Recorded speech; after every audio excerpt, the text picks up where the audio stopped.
Many people today believe that we are on the cusp of a great shift in human history, a shift from the dark world order of communism and atheism and globalism, wokeism and liberalism, to a glorious age of love and light and prosperity. This is actually true, but it's also exactly what the Bible warned us would be the last test in the end times.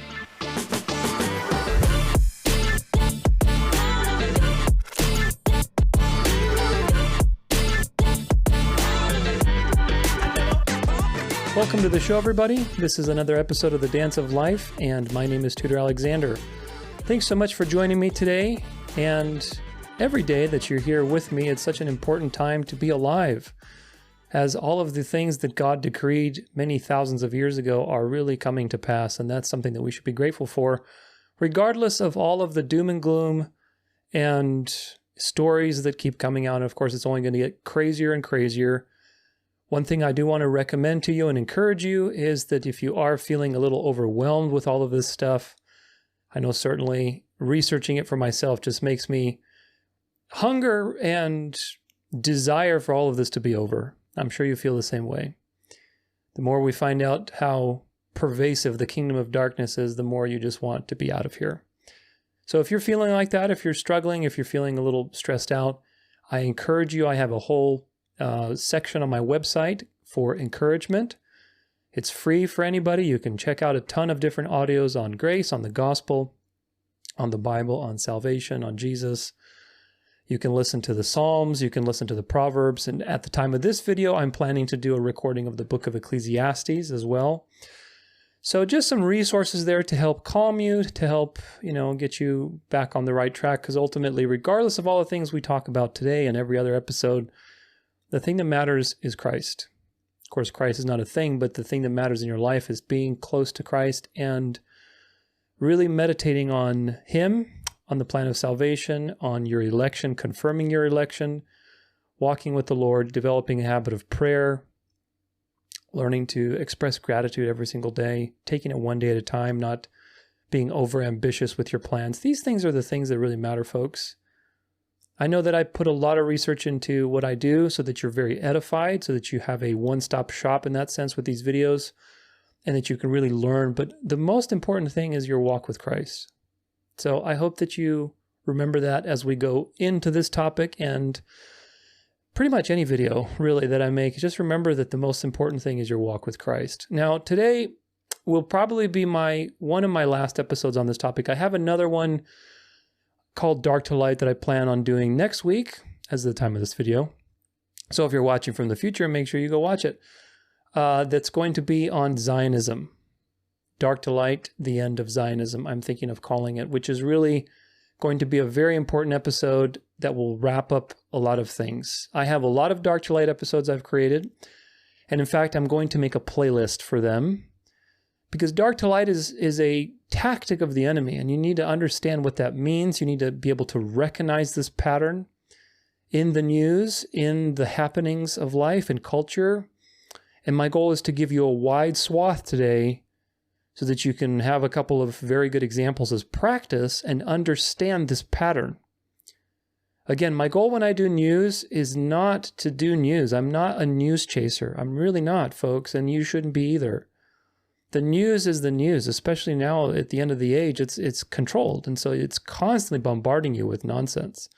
Of course, it's important to look at it and extract principles and patterns so that you can train your discernment. But if you get caught up in the news, you enter the dialectic. You enter the dark versus light dialectic, which is what we're talking about today. You need to get out of the dialectic. You need to get out of this ping pong match, and my goal is to show you the ping pong match, so that you can get out of it and use right judgment, regardless of what happens. You'll know how to interpret it correctly. That's the goal. But next week, like I said, will probably be my last Dark to Light episode for a while on this. I've covered a lot of different elements of Dark to Light. So I'm going to make a playlist, and you can get familiar with that in my website or my YouTube channel, whatever. Now, the point of all this is that all the roads and all the threads, Zionism, Islam, communism, the charismatic movement, I've talked about this in my Great Delusion series, all roads lead to Rome. They all are converging in a single point. And that point, of course, is a religio-political one-world system. governed by the Catholic Church. The Bible warns you about this system, and it warns you very specifically, interestingly enough, that you will not be able to buy or sell unless you participate in the spiritual beliefs of this system. Whether you believe in those beliefs or not doesn't matter, because some people will take the mark with their hand, and some people will take it with their head, meaning some people will believe, and some people will just, well, like Richard Dawkins that I've covered recently. He's like a poster child for atheism, couldn't get himself to believe even one word of the Bible, but he's a cultural Christian. I love my cathedrals and my Christmas carols, and that's way better than Islam. The false light is way better than the dark. And that's just another example of what this is going to be. It's going to be a system that will incorporate everybody into it, and you'll have to make a choice. And hopefully you make the right one. Very important to understand that this final system is not Zionist, it's not Muslim, it's not communist, it's not woke. It is going to be conservative, and it's going to be a Christian nationalist system of false light. All of these dark threads, Islam, communism, Zionism, are being exposed, and they're going to be integrated. And I will show some of that to you today. And hopefully if you've watched my other Dark Light episodes, you can see that for yourself. Satan has always been about deception. He's always been about false light. In Genesis 3, right in the beginning of the Bible, it tells you that the snake was more crafty than any other being that God has ever made.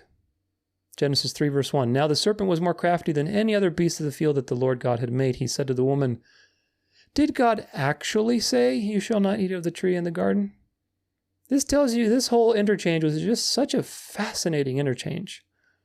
It tells you the exact way that Satan attacks you, with deception, with using God's word against you, with twisting the Bible, with twisting the truth.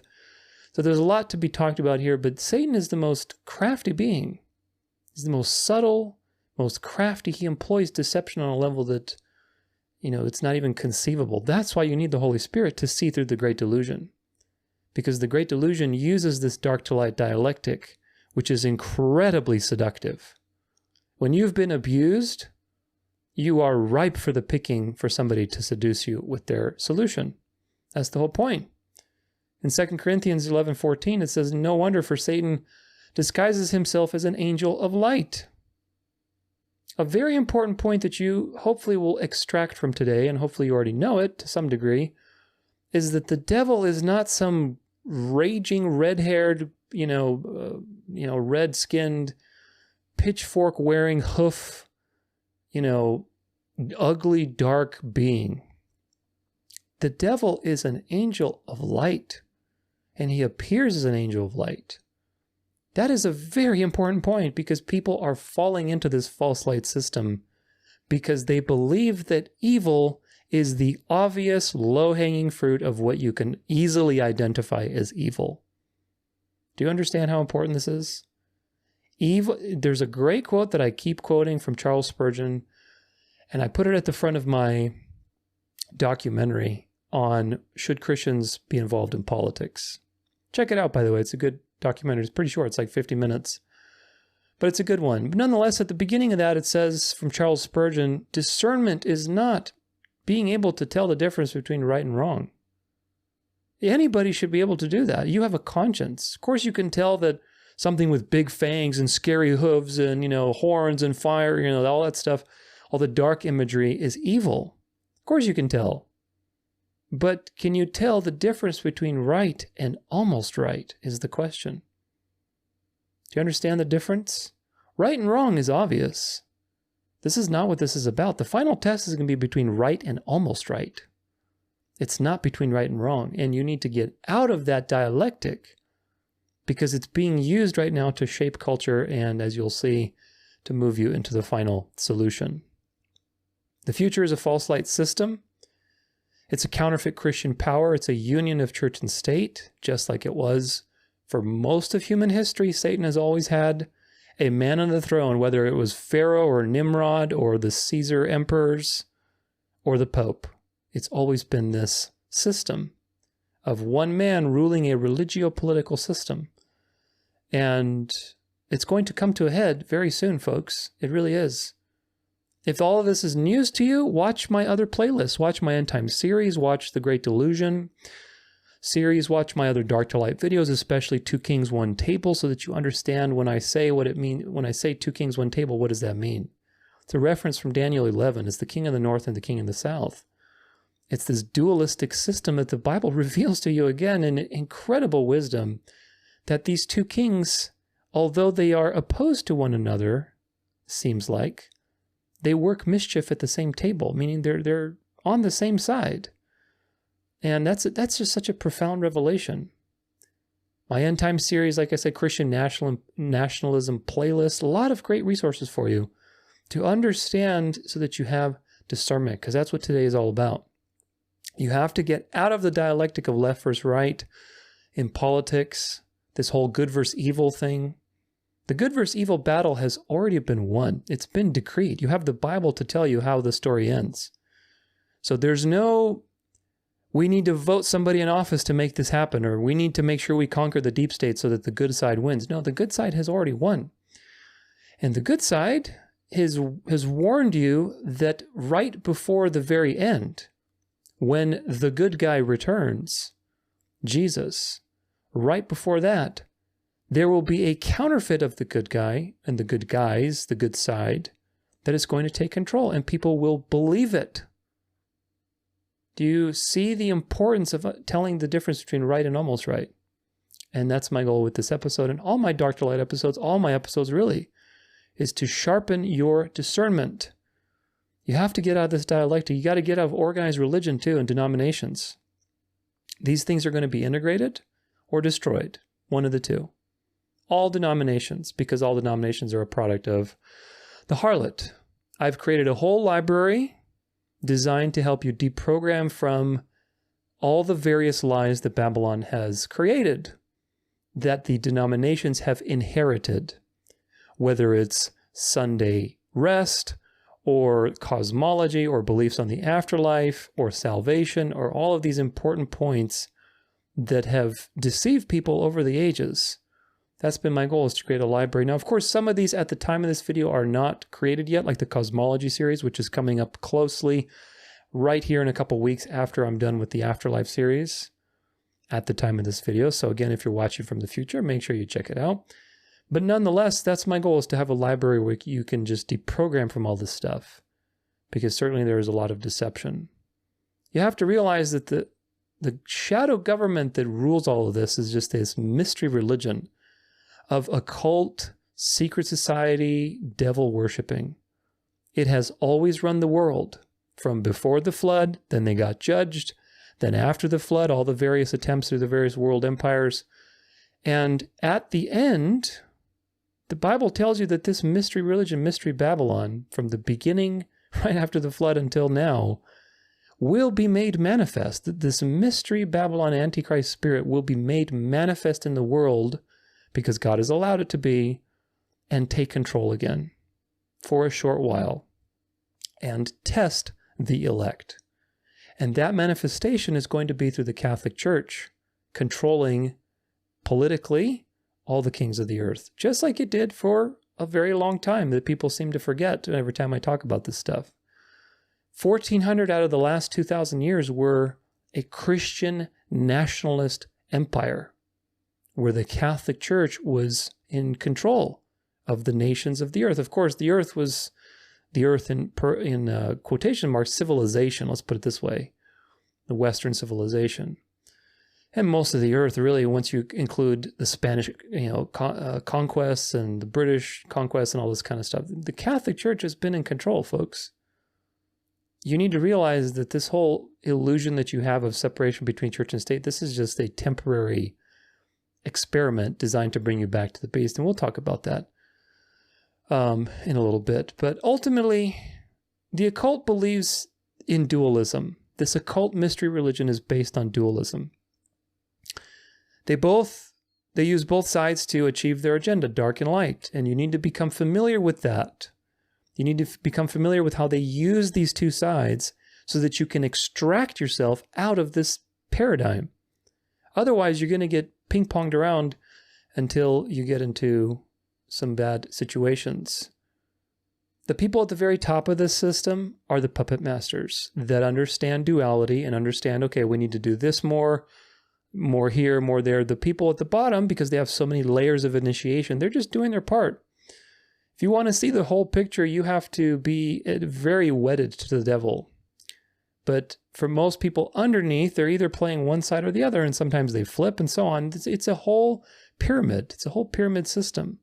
But nonetheless, duality is the pattern. Duality is not evil because God created duality, but nonetheless, they use duality to try to be like God. That's their thing. However, the duality that you see is an illusion. And I want to bring up a little picture that will frame our discussion today, which is this chessboard. This chessboard you've probably seen. It's a meme of, this evil-looking hand with claws or whatever, and it's playing chess against this very well-manicured hand. It's very, reasonable and clean cut, and the chess pieces are people. And of course, on here you got some like demon-looking people, and there's angels, and what is the point of this? Well, this is the chessboard of life, and it's the good versus evil, and they're playing chess. And again, this is, you have to I hope that I can use this picture to give you a profound realization of what's going on.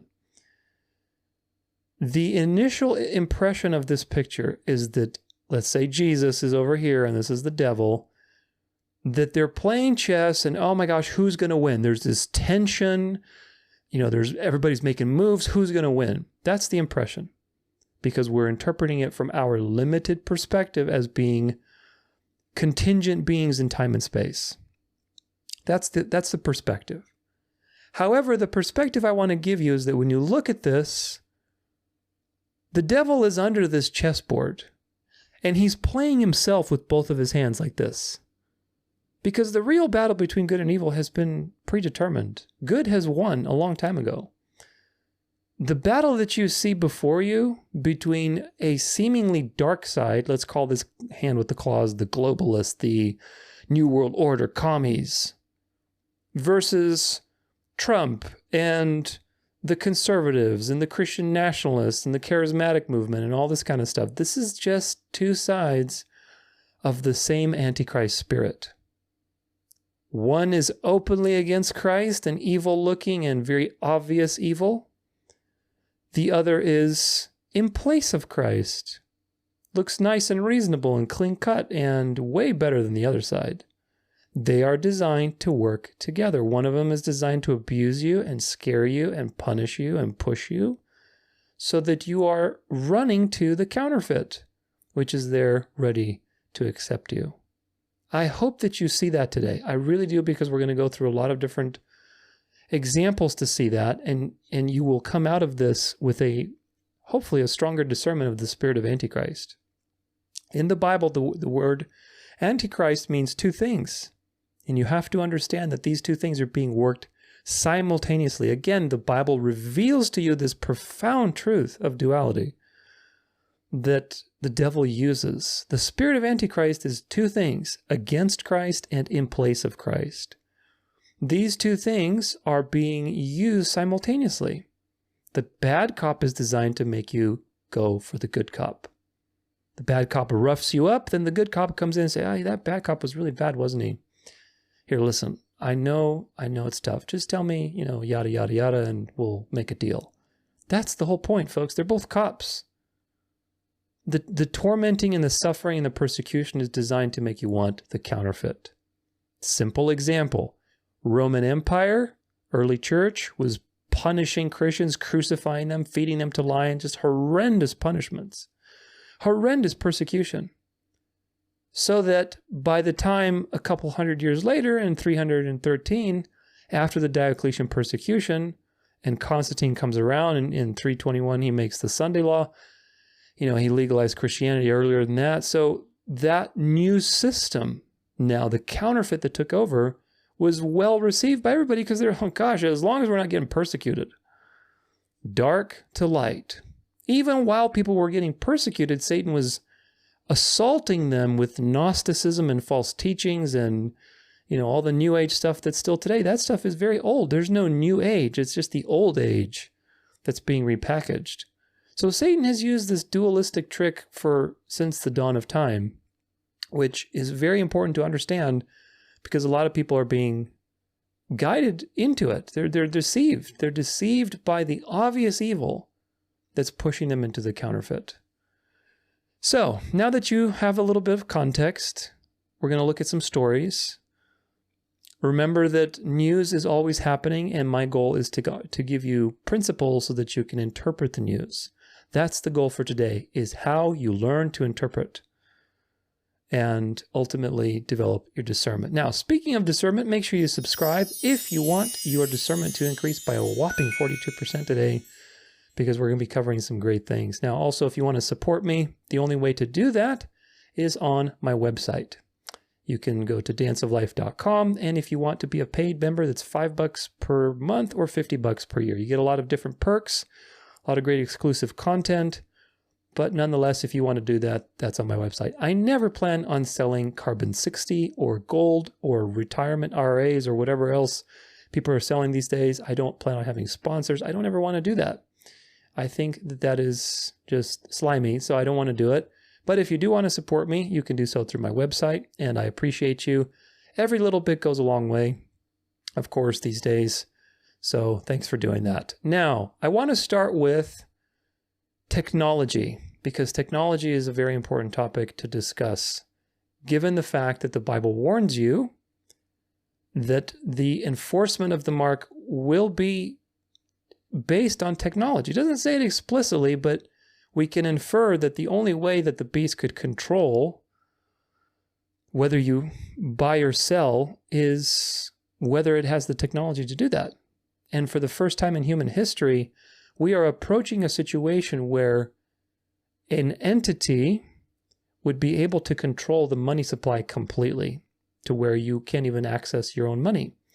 And that's something that's very important. So we're going to look at a lot of different articles that show where the future is going. And hopefully you'll realize that all this evil, dark, dystopian, communist agenda is being used and will be used by the false light in its final system. So just because it's being exposed to you doesn't mean they're not going to use it, is the point. This is from AP, and it's from, I think, April 24th of this year. Cisco Systems joins Microsoft, IBM in Vatican pledge to ensure ethical use and development of AI. Let's see what they have to say. Tech giant Cisco Systems on Wednesday joined Microsoft and IBM in signing into a Vatican-sponsored pledge to ensure artificial intelligence is developed and used ethically and to benefit, wait a minute, you ready? The common good. Now, if you are a mature fox, a well-fed fox, then you should know right away when you see the word common good, the phrase, the common good. That is a Jesuit term. That is a one-world, ecumenical, you're going to do what we tell you, we are the regulators of your morality, Jesuit term. Every time you see the common good, your ears should go, bing, I'm listening. So let's keep going. Cisco Systems Chief Executive Chuck Robbins signed the document known as the Rome Call and met privately with Pope Francis, the Vatican said. The pledge outlines key pillars of ethical and responsible use of AI. It emphasizes that AI systems must be designed, used, and regulated to serve and protect the dignity of all human beings without discrimination and their environments. Now, again, if you believe that, I have some great beachfront property to sell you in Phoenix, especially during the summer. It's a great time to be here. It highlights principles of transparency, inclusion, responsibility, impartiality, and security as necessary to guide all AI developments. The document was unveiled and signed at a Vatican conference on February 28, 2020, just before Italy locked down as a result of the COVID-19 pandemic. By Microsoft's Brad Smith and IBM's John Kelly III, universities, UN agencies, private corporations, and non-governmental organizations have signed on as well. So everybody's in on it, folks. Francis has called for an international treaty to ensure AI is developed and used ethically, devoting his annual peace message this year to the topic. Now, again, when you read this kind of stuff, you have to ask yourself the burning million-dollar question. Who determines what ethically means? Do you understand? He's not using the Bible. He's not using the Ten Commandments. So who is the determiner of the common good? Who is the determiner of what it means to be ethical? Because if there's a Sunday law that you have to rest on Sunday because God said so, which he didn't, but let's say the Catholic Church tells you, because it's ethical for your common man, and it's ethical for the environment because, Green Sunday, we have to have one day of the week for the planet Earth to recover from all this climate change. Well, it's very unethical for you to work on Sunday and you're trying to rest on Saturday. What are you doing, you Sabbath keeper? You're being very unethical and not very aligned to the common good. If you've read any kind of books like 1984 or these, famous books, Fahrenheit, 451, it's all the same stuff, folks. It's the same Antichrist spirit. Just the question is, how is it going to look like at the end? And the answer is what the Bible gives you. It'll be a false light system. But everybody's in on it. Everybody's in on it. And again, if you see this, then you see where this is going. Now, let's look at a couple videos and see what we have to see. All right. This is City of Atlanta Lights Up the Night Initiative adds LED streetlights to the hood.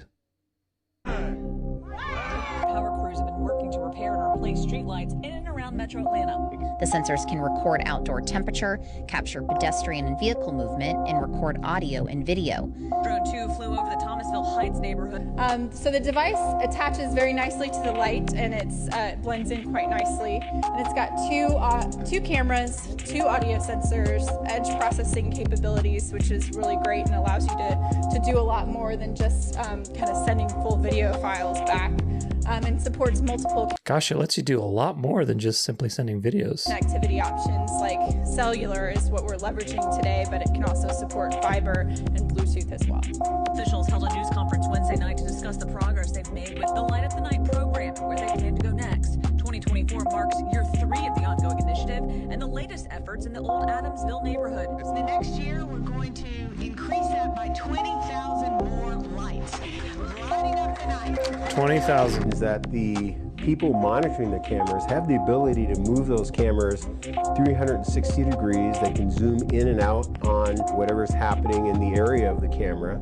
We have highly trained civilian personnel. Not only are they monitoring radio traffic, they have the ability to communicate directly with the officers on the street, and they're also proactively monitoring, looking for criminal activity. For example, there was a monitor that observed animal abuse. And one day you will be the criminal.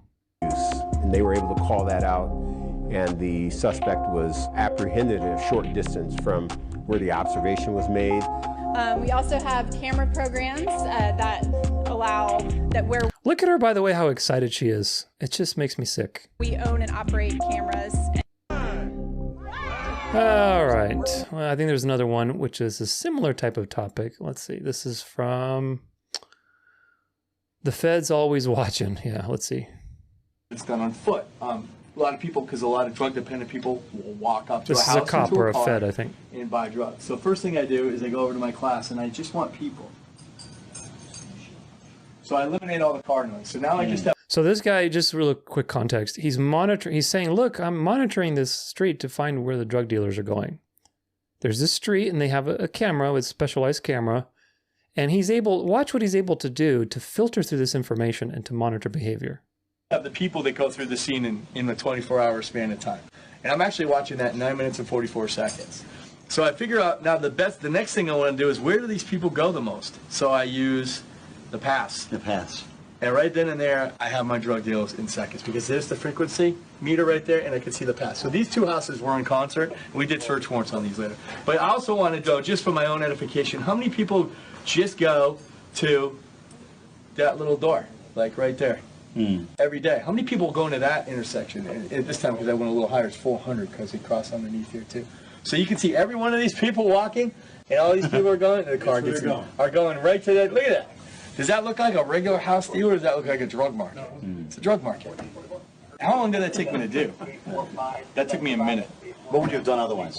Sat outside, the old school way. I used to go at 4 in the morning with a sleeping bag, a granola bar, and a set of binoculars, sit on a rooftop and call in drug deals. And then when the sun came up, when I could find a way to evac me, they would come get me and pull me out. And then we would try to start ripping customers. That eliminates that whole thing. That's the 32 hours, the man hours that I've just eliminated from this process. So 32 hours eliminated into like a couple minutes. We go right to ripping 2 or 3 customers for positive results. Yep. Foremost, I know. Oh gosh. You know, like I said, the more you learn about this stuff, the more it makes you want to escape, right?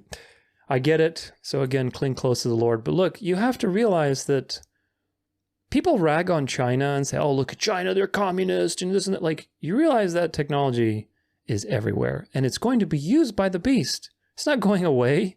They're not going to stop developing surveillance technology and integrating things. Why? Because the Bible tells you that Satan will receive worship, and if you refuse to worship and be part of this system, you will not be part of it. You will not be able to buy or sell or basically have any sort of societal privileges. That's where reality is going, folks. You need to come to terms with that. The deep state, the military industrial complex, the communists, the globalists, they're not the only ones doing surveillance. The cops have been doing it for a while. The government's been doing it for a while. They're rolling it out little by little in these little test communities. You see that random community, I think it was like in Georgia or something. I forget the state, but whatever community it was, they're rolling these little things out and then say, okay, that's been working for a couple of years. Let's try. And they do these social experiments in these little towns and nobody talks about it until you find out 3-4 years later after the fact. Oh, they've been doing this for 3 years? Huh. Of course they have. They've been experimenting and little by little, they put these things out there, and through reforms and through dialectics, they come out into the forefront. Big questions to ask yourself is, why is the Vatican dictating the use of artificial intelligence? What does the Vatican have to do? Of course, if you know anything about anything, it makes perfect sense. But from just the superficial level, what does the church have to do telling companies how to develop their technology? Why is the church the moral authority on how things should be done? Of course, the man of sin is the one who the Bible warns you about. So why is he the one telling people what to do when the Bible warns you about the man of sin? Why are the largest companies like IBM and Microsoft and everybody else bowing the knee and bowing to the Pope? Again, if you know anything about anything, then it's not a surprise. But if this is a new topic for you, then put one and one together. What's going on here? Again, the Bible warns you that you will not be able to buy or sell, meaning that the only way that can be fulfilled is through a digitized one world system of total surveillance and behavior. You saw that cop with the drug deals? He was literally just say, okay, let me just do a filter. It's like a Photoshop filter. Oh, let me do the paths. Okay, let me do this. Where are they going? Oh, they're going over there. Okay, that's fine. What about this door? What'd you see over there? Oh, look, there's 5 people that went there at 2 p.m. We should investigate that. There is nothing that they can't find out. And by the time all this stuff is out in the forefront with all the false light system, this stuff will be integrated very easily because they will need a way to evaluate behavior, folks. They will need a way to enforce the mark of the beast. And part of that is going to be AI. Now, if you don't know what the mark is, watch my Sabbath series, watch my End Time series. There will be Sunday legislation that will make you rest on Sunday. And if you work on Sunday, it'll be a crime. If you teach other people to work on Sunday, you're going to be accused for breaking the law. There's going to be propaganda against resting on Saturday. People are going to call you a Judaizer. It's coming, folks. Just wait a couple years. It's coming. Maybe even sooner than that. Who knows? But ultimately, it's coming. And they will need a way to evaluate whether you do what they tell you to do. Because again, it's either by the head or the hand. Either you're going to participate in this and rest the way that we're telling you to rest and work when we tell you to work, or you're going to do it because you believe in it. So one of the two. And in both cases, they're going to have a way to evaluate you. And AI is part of that. Why do you think they're developing AI? Again, what is the end that the Bible tells you? Satan is going to be worshipped. That is the end that all things are going to. They're not developing AI just to, help you write your English papers. They're developing AI to be able to train this system, this demonic system, to be able to keep track of everybody, to be like God, to be this sovereign system that can be omniscient and know everything where everything is all at once. That's the point. That's where this is going. So again, don't laugh at China because this technology is everywhere and it will be used to control you. They are going to use the AI that the dark develops. You know, everybody rags on, like, for example, Microsoft, right? Bill Gates, he's part of the deep state. He's Mr. Vaccine. Well, look, Bill Gates is bowing down to the Pope and developing AI according to what the Pope tells you. IBM, military industrial complex, deep state. Well, sort of. They're part of the dark side, but they're also going to be used by the light. It's all just one system, folks. So all this stuff about dark versus light and AI being the image of the beast and stuff, it's not. I have a whole episode on AI being the image of the beast. It's not, but that is a false narrative designed to take your attention off of the real image of the beast, which is this Christian nationalist worldwide federation that's going to pledge its allegiance to the Pope. That's the image. The image is a representation of the beast. The beast is the Catholic system, the medieval papacy specifically, and that religio-political power that existed on the earth for centuries.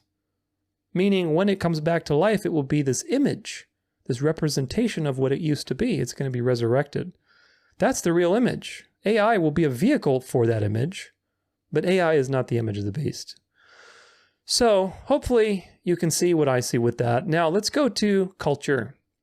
Culture is another important thing. I want to talk about how culture is being shaped and integrated in various ways and threads. We're going to look at a lot of different things and kind of put them together as usual. I will reference to you again my 2 Kings 1 Table episode in the Dark to Light playlist. There's a lot of really good stuff in there that you can see how these things work. The dialectics between these two extremes are only going to get more and more extreme because time is running out and they know that, and they need to make this thing happen. And it's going to happen. God has allowed it to happen. So we have to remember that regardless of what we think and we see, God has decreed that the devil will be worshipped to draw his elect out of this system. The only way that you will be able to snap out of this deception is that God has regenerated you and given you his Holy Spirit. Otherwise, you will be easily deceived by what is coming. And that is the point. That is why these things have been decreed. Now, if we go to Google and we type in the auroras May 8th through the 10th, this is something recently, as of the time of this video, a couple weeks ago that happened with the auroras. I know here in Arizona, we supposedly had auroras. I didn't see one, but anyway, they were in places that they shouldn't have been, right? The northern light phenomenon, which is part of a magnetic situation with the earth. You know, who knows how exactly it works, but there are northern and southern lights, and they are magnetic in nature. There's a magnetic influence of that. However, recently you had these auroras that happened, and of course everybody's like trying to figure out where they come from, and some people have made the connection that on May 8th you had the HAARP, if you know anything about HAARP and all the weather modification they've done, that they did a scientific test on the exact same time that this happened. And of course, if you type this into Google, they tell you, no, it didn't happen by HAARP. This is fact check, Snopes, fact check, all this kind of usual propaganda. But again, if you go to their site, this is HAARP, May 8th through the 10th, transmission notice. So why is this important? Well, you're going to see why it's important in just a second. This is from CNN. A week later, literally a week later, what does the Vatican do? Vatican releases new guidance for alleged supernatural phenomenon. The Vatican has tightened up its guidance on recognizing supernatural phenomena such as the apparitions of the Virgin Mary and seemingly blood-soaked crucifixes. The new guidelines replace rules drawn up in 1978 and say that bishops should no longer act independently over such sightings, but instead consult the Vatican. Keep this in mind. It seems very innocent, but there's much more. The changes made by the Vatican's doctrinal office aim to bring the Church up to date in responding to the swift spread of claims of apparitions online. Dark to light. According to the document released by the Vatican Friday, the new procedure will allow for faster decisions while respecting popular devotion when it comes to assessing claims of supernatural phenomenon, which could include the appearance of stigmata and other purported miracles. So the Vatican what is the Vatican saying? It seems like, oh, well, that's a good idea. Probably you're addressing misinformation, so, we want to be more conservative. No. That's what they want you to think. The misinformation and all these things spreading online, that's the dark, the problem that leads to the solution. Well, we need to centralize everything so that when the Vatican actually does say this is a legitimate apparition, then it must be true. Do you understand what they're doing? They're using all of the dark of the problem of these people claiming they're seeing things and things like that and saying, our new guidelines is now the Vatican has to be the one that says what is good or evil. They're centralizing power. And what does that mean? Well, that means when they do run one of these apparitions, maybe Mary or a false return of Jesus or whatever is going to happen with this third temple dialectic, which I talk about. When they do run that, then because of this new policy, well, the Vatican has evaluated, and yes, this is a real apparition. So, there you go. Listen to what it says. Do you get the point? They're just centralizing power on the wake of a test by HAARP in modifying what you see in the sky, which again, it's just this stuff is really crazy. You have to put one and one together and understand how to interpret these things and not just be surface level. They are planning to do false signs and wonders, folks. I talk about this in my Great Delusion series. This whole third temple thing will probably lead to something. It might lead to an apparition of Mary or Jesus to basically convert the Jews and Muslims because they need to be converted. And a supernatural experience is going to help that. Who knows? You got to just have Fennec Fox bigger and bigger every day. Bigger and bigger ears every day. But moving on. This is actually from a while ago. But again, just to kind of just pin these and put them in your mind. This is from 2012, which is important because you realize how long they've been in cahoots. It's probably much longer than this, but of course it's been published since then. Vatican and the world's largest particle physics lab plan to collaborate. CERN. The Vatican and the world's largest particle physics laboratory, CERN, plan an informal exchange of scientists. The Geneva-based laboratory would like to invite an astronomer for the Vatican Observatory to collaborate on studies concerning the origin of the universe, said Ugo Amaldi, a professor of medical physics and president of the Terra Foundation, which works closely with CERN in finding ways to apply atomic research in treating cancer. Again, if you believe that these people are just doing this for the goodwill of humanity, they're just exploring the universe, then again, I have some really, really good beachfront property in the middle of summer in Phoenix that I can sell you, and it's going fast. So please give me a call. But in all seriousness, do you realize what's going on here? Everybody has exposed CERN as the big, bad, evil, dark, Shiva worshipping. They have all those ritual dances that they've done in their ceremonies. I mean, just satanic, blatantly dark stuff. It's very obvious. Very obvious they're trying to contact the spirit realm. Very obvious who knows what they're doing. They've documented, contacting spirits.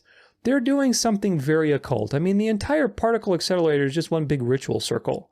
It's a giant circle, folks, and they believe in energy and doing all kinds of stuff. So there's a lot of associations with that place that are very dark. And yet, what do you have? You have the beast, the false light, working with CERN. They're buddy-buddy. Dark and the light serve the same purpose. Because if there will be a false sign and wonder, they will probably be using CERN to produce this situation. So again, just pin it in your mind so you understand. This is another kind, it's not necessarily related to the Catholic Church, but it's another point to be made. United Methodist Church votes to lift bans on LGBTQ clergy and same-sex weddings. So they have gone officially totally woke. May 2nd, this is like a couple weeks ago, the United Methodist Church, one of the largest U.S. Protestant denominations, voted to repeal its ban on LGBTQ clergy as well as prohibitions on its ministers from officiating same-sex weddings. Total and blatant apostasy, which again, the point that people look at this and say, see, how can people be Christian nationalists? Well, the point is that this is designed to push you in the opposite direction. The dark that they are doing by being completely apostate is designed to disgust you. All of these people, you have to remember your basics, folks. All of the people that are heads of organizations especially churches like the Methodist Church, who are obviously infiltrated. They're just Protestant spies. They're not Protestants.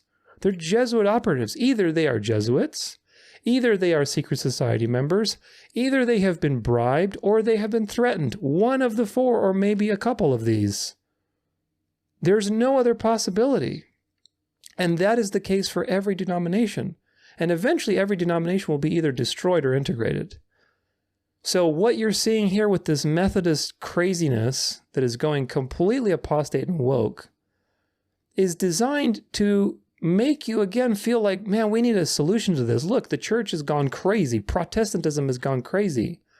And you're going to see how this type of stuff, the Methodists going completely woke and totally apostate, is pushing the people who are on the fence, like New Agers, lukewarm Christians, back into Catholicism and Orthodoxy, back into religion, because, gosh, we don't want to be associated with this Protestant, horse manure that is just obviously apostate. I mean, this is obvious, even if you're a lukewarm Christian. You can look at this, most people would say, like, there's something wrong with that. It's obvious evil. It's low-hanging fruit. It's by design to push you into the counterfeit, the thing that's almost right. Do you understand? It's not designed to push you into the gospel. It's designed to push you into the thing that's almost right. Now, of course, God will use the evil that these people are doing to draw his elect out of this system. But we don't know who is elect, and so my job is just to warn you and to show you these things, because they're being used to push you into the final solution. This is, this is from Charlie Kirk. Let's listen to him. This is, again, like a same example, like woke that leads to what? Reform. It's all just dark to light. All right. Let's listen to good old Charlie Kirk, the secret society member. Oh, and my sound is not on. I always forget. These things never default with sound. So annoying. Moving so far away from Christianity and how it's becoming really secular, I wanted to know your thoughts on Hollywood and how they're imposing so many satanic ideas through music lyrics, movies, concerts, and even all over social media out to society. And, people like adults and even younger children look up to all these influencers, celebrities. And so what are your thoughts on all these? So we've identified the problem, the big, bad, satanic, Hollywood, obvious, evil people. What do we do for this? Tell us, Charlie Kirk. What do we do? Satanic ideas going. Yeah, I struggle with what is more dangerous, people that worship Satan or don't believe he exists. I don't know, but they're both really bad. They're both obviously really evil. But that's an interesting question, right? What was that? They're both obviously really evil? Thank you. Who's more dangerous to society? Someone who worships Lucifer or someone who doesn't think he exists? I don't know. Okay, but anyway, yes, I mean, Hollywood doesn't really care. There's no price anymore to their outright Satan worship, whether it be Sam Smith or Little Nas or all of this, with Luciferian imagery and outright satanic incantations. And so what is my opinion of it? If I were to get theological on you, I think that Satan no longer has to hide, and because he is the most prideful and the most rebellious and the least self-controlled, looks at spiritual vessels to be able to show his temporary dominion over that sphere of cultural influence. And we must remember a couple things theologically, right? Jesus, in his dialogue with Satan, called him the prince of this world. Paul called him the god of this world. C.S. Lewis said we are an enemy-occupied territory and we must launch a sabotage campaign. And so we must understand that until Christ... Did you catch that? We're an enemy-occupied territory. And what is the counter to that? We have to do something. We have to launch a sabotage campaign. Returns again, which I believe he will return, happy to talk about that as well, is that we are in a place that is currently the dominion of the fallen angel, right? And that is a hard concept theologically for a lot of Christians to reconcile. But I don't think it's any mistake we're starting to see the outright Satan worship. And when you call it out, you can see the media reporters just kind of laugh about it. And they almost have delight in it. And so I'm happy. Do you have a follow-up thought really quickly? So it's just like what you were saying. Everything they do now is they turn it into a joke. Like there's this one movie about LeBron James's house, and there's a scene in it where they go through this whole ritual about like sacrifice and the whole Illuminati thing. But now like media will go through it as. Imagine like 20 years ago or even 30 years ago seeing any of this on the internet. Well, the internet wasn't really around 30 years ago so much, but imagine like seeing this on the news. Think about how much has progressed in that time to where now this is out in the open and people are talking about the Illuminati and devil sacrifices and, you know, all these things that these celebrities do out in the open. Do you think that's like just being exposed to you because the light side's winning? No, it's being exposed to you on purpose, folks, so that you can notice it. Hey, look, evil. Here's some evil stuff. Look. And then form an opinion about it, which of course is designed, that opinion, to push you into the other directions. It's like funny and it's a joke, but it's literally just right in front of so there's everyone. two explanations, right? And then we'll get to the next question. The first explanation is that it's Satan trying to rear his head out of a prideful dominion. Or the second explanation is they do it because they think it's going to really infuriate us. They do it as kind of a troll. I don't know, but I do know this, that I don't want to continue to, not that, how do I say this? I don't think it should be acceptable for Christians to remain quiet when on the Oscars there is outright Satan worship. Where are the pastors in America at a time like this? If pastors don't mention this, they should resign in disgrace, because it's the spiritual war right there on television. Oh my goodness. And what is the solution to that? Well, Angel Studios, you can look them up on Google. They've done The Chosen, they've done Christian movies. They've done all these animated things for kids that are Christian, which of course Christian, if you know, is the word of the day. It's like Jew. Jew doesn't mean today what it meant 2,000, 3,000 years ago. Neither does Christian. Christian does not mean today what it meant in the book of Acts. Christian today is an ecumenical word. Christian this, Christian that. What does that mean? Well, that means the new thing that's happening. Doesn't mean it's wrong for you to call yourself a Christian, but just realize that that word has been very, very diluted. Here's another one. Pureflix. You can look them up. Great American Pureflix. Well, you have Netflix. They're the dark.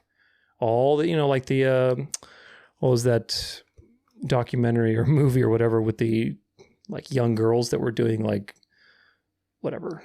I don't know. I don't think it was like strip dancing, but it was like, just very risque dancing. These like young 12-year-old girls or 10-year-old girls. I forget the name. But anyway, that was very controversial. Of course, that's designed to push you to the opposite. Look, Great American Pureflix.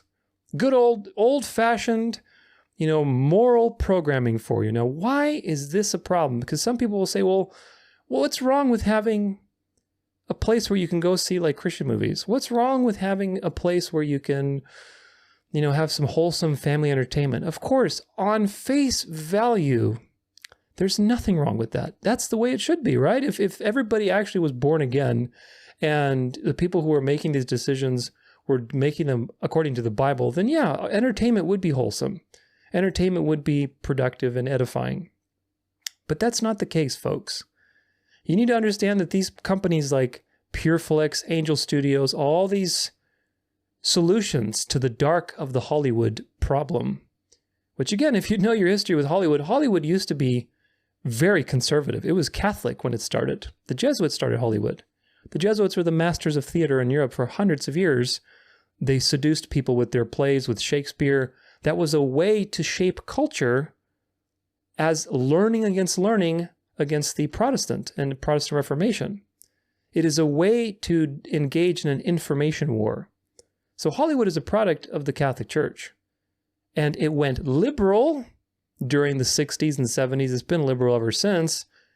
But you had these conservatives in there, like Scorsese, like Mel Gibson, who were Catholic, and they're making their Catholic movies, Passion of the Christ, all the dark to light. Remember, like, if you talk to anybody who's Catholic or Orthodox especially, and of course a lot of Protestants too, who are awake to the wokeness of Hollywood, they say, oh, poor Mel Gibson. Like my mom, actually. My mom talks about this a lot because she's not aware of the Catholic propaganda in the, what's the movie Passion of the Christ. She's not aware of that. And a lot of people aren't.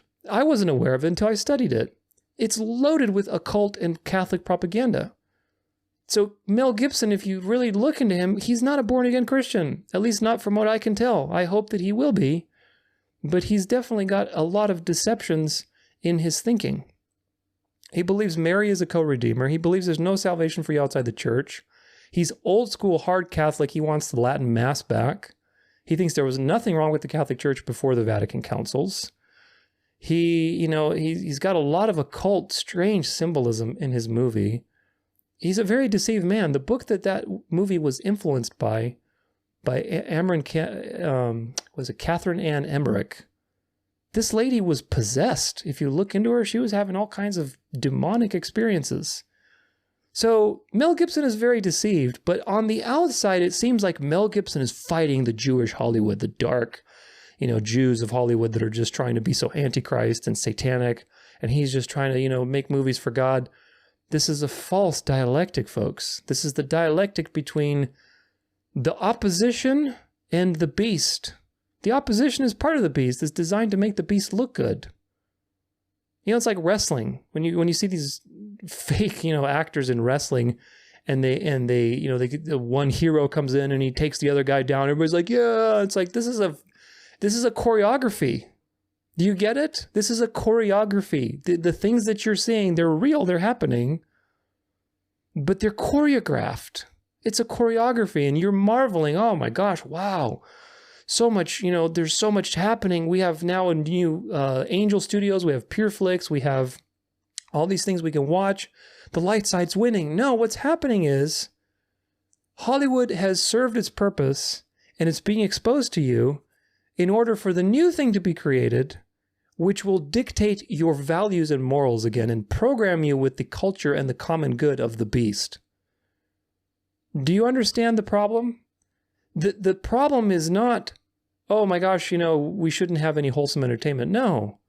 The problem is all of these companies, like the Angel Studios, they're all led by secret society Jesuit operatives that are programming you with false Christ, false gospels, false lukewarm churchianity messages that are designed to Christianize culture into this new thing. I can't even call it Catholicism anymore, but it's this new thing. It's charismatic. It's fusion of New Age and personal growth with religion. It's lukewarm Christianity. It's very much based on tradition, not on the Word of God. It's this new thing. And this new thing is part of that, as we'll soon talk about with all these other things, I have a few more to show you, is shaping the culture. It is shaping what you look at, what you believe, and shaping your attitudes. It's all coming into one thing. Now, changing gears a little bit, this is Elon from Mediaite. Elon Musk promises to lift X ban on neo-Nazi leader. Also from a couple weeks ago in May. Controversial billionaire and ex-owner Elon Musk vowed to allow neo-Nazi Nick Fuentes back into his platform on Thursday. Fuentes, the leader of the so-called Groyper Army, has been banned from the platform since 2021 and is infamous for his violent and bigoted rhetoric. Of course, the slant that this article has. So just eat the meat, spit out the bones. But let's keep reading. Musk replied to one of Fuentes' followers on Thursday demanding to know why the free speech absolutist hasn't lifted the ban. Quote, very well, he will be reinstated provided he does not violate the law, and let him be crushed by the comments and community notes, Musk replied. Now again, on face value, just like with the Vatican and the apparitions declaration, seems like they're doing it to help people, but there's more to understand with this. He said it is better to have anti-whatever out in the open to be rebutted than grow simmering in the darkness. Bring dark to light. Fuentes leads the Groyper Army, a loose network of alt-right figures who are vocal supporters of white nationalist ideals, often trolling mainstream conservative events to try and move conservatism more towards the far right. Reports have recently tied a former aide in Gosar's office to Fuentes and the Groypers. Fuentes is known for fusing violent imagery into his neo-Nazi tirades. In January, he vowed to kill if Trump asked him to do so. Fuentes is crazy. I am a soldier for Donald Trump. This is what he's saying now. I serve at the personal pleasure of Donald Trump, my supreme leader. I am part of the paramilitary wing of the Trump movement. I am part of the Revolutionary Guard. I do not answer to the Pentagon. I do not answer to the civilian government. I am the Praetorian Guard of Donald Trump. If Donald Trump ordered me to do an extrajudicial killing, I would perform it, Fuentes said. Musk replied to an ex-user who noted allowing Fuentes back would cause an enormous backlash, saying, quote, "Fate loves irony but hates hypocrisy. I cannot claim to be the defender of free speech, but then permanently ban someone who hasn't violated the law, no matter how much I disagree with what they say. This will probably cause us to lose a lot of advertisers and makes me sad, but a principle is a principle," which of course on face value seems just. It seems just that you are all about free speech. Then sure, allow him to do his thing. That's fine. Free speech. On face value, it seems just. However, you have to remember that Elon Musk is in the club. He's a billionaire. There's no way you get to be a billionaire in this day and age without being initiated. There's a lot of occult stuff about Elon Musk. I mean, come on. He went to Transylvania with, what's her name? Angelina Jolie. Now, of course, some people say, no, it didn't never happen. I mean, come on. Do you believe that? He was wearing a Satan outfit, like some satanic outfit, dressing up for Halloween and doing all these weird things. These people are part of the club. His ex-wife was, what's her name? Grimes. She used to be a witch. I think she still is a witch. Elon Musk has been a wild card. He does dark sometimes. He does light sometimes. He does whatever they tell him to do. He's just a wild card. And he took over Twitter, which used to be liberal. Now what's happened to Twitter? Twitter is getting a little more conservative. Little by little, they do things in waves, folks. You have to understand this. I mentioned this in a previous episode, but when you see an instance like this, with Nick Fuentes being allowed back onto Twitter under the guise of free speech, you have to understand what is the path here. It's not an instance. It's not a blip. It's a path that has a destination. And of course, all destinations have been revealed to you by the Bible, which is that they lead to Rome. This is perfect timing for the 2024 election, for all these other things to be shifting to the right, for political attitudes to be shifting, for Zionism to be exposed. And all of this is now culminating in a culture shifting paradigm. Elon Musk washes his hands saying, "Oh, I don't really believe what he says. And I'm just doing this for being consistent with free speech," which looks reasonable. I will grant him that. But again, if you understand the timing of this and all of the other things, why wasn't he allowed a while ago? If you're all about free speech, how long have you had Twitter or X or whatever it's called? Why didn't you allow him right away? Now, suddenly, 6 months before the 2024 election, and Nick Fuentes is allowed back on Twitter, and this is just in line with all the other things that's happening from dark to light. Come on. I mean, you have to see through these things. It's just so obvious. This is from X. This is from Russell Brand, the guy who just turned Catholic from the New Age and is leading many astray. AstraZeneca withdrawn after admitting blood clots. Pfizer are settling cancer cases out of court, and former CNN anchors are taking ivermectin. Where's your conspiracy theory now? Well, 4 years later, thank you very much. How many millions have died? And now it's getting exposed to you. So what's happening with all this? Well, of course, this is only one piece that I took, but there's so much now coming out on the clot shots, and people are starting to realize what a mistake it was, and people are exposing it suddenly. It's just so frustrating when people don't see this.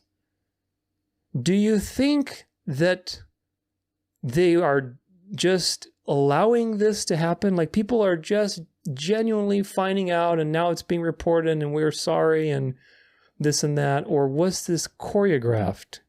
It's choreographed, folks. The dark had its way. They did the whole COVID-19 as a dry run for future control.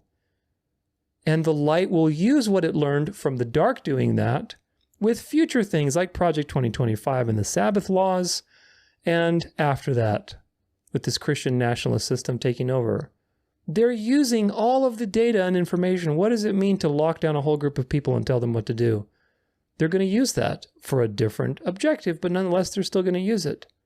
Now, suddenly, after all of this propaganda, now it's shifting. Oh, now everybody's finding out this was a bad idea. Really? When you have Big Pharma lobbying and doing all this stuff, suddenly now it's okay. And of course, you're going to see more and more of this just in time for things to flip to the right. And justify what? Well, justify the beast telling you what to do. Welcome, this is Blue Zones. Welcome to Blue Zones Project Scottsdale, right in my backyard. Unfortunately, there's no beachfront property here, but, maybe one day. This is somewhere in Scottsdale, and it's a smart city that is all about health. Look at this. This is, as an organization, we want to help you make healthy choices. As an individual, you want to get, tools and resources to be your best.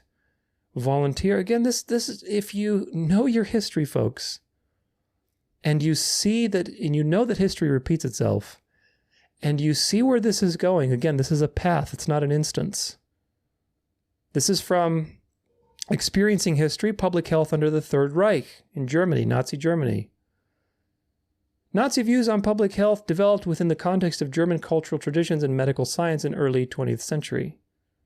Many of the regime's public health priorities, such as eugenics, group exercise, warnings against alcohol and tobacco, were first popularized during the years of the Weimar Republic.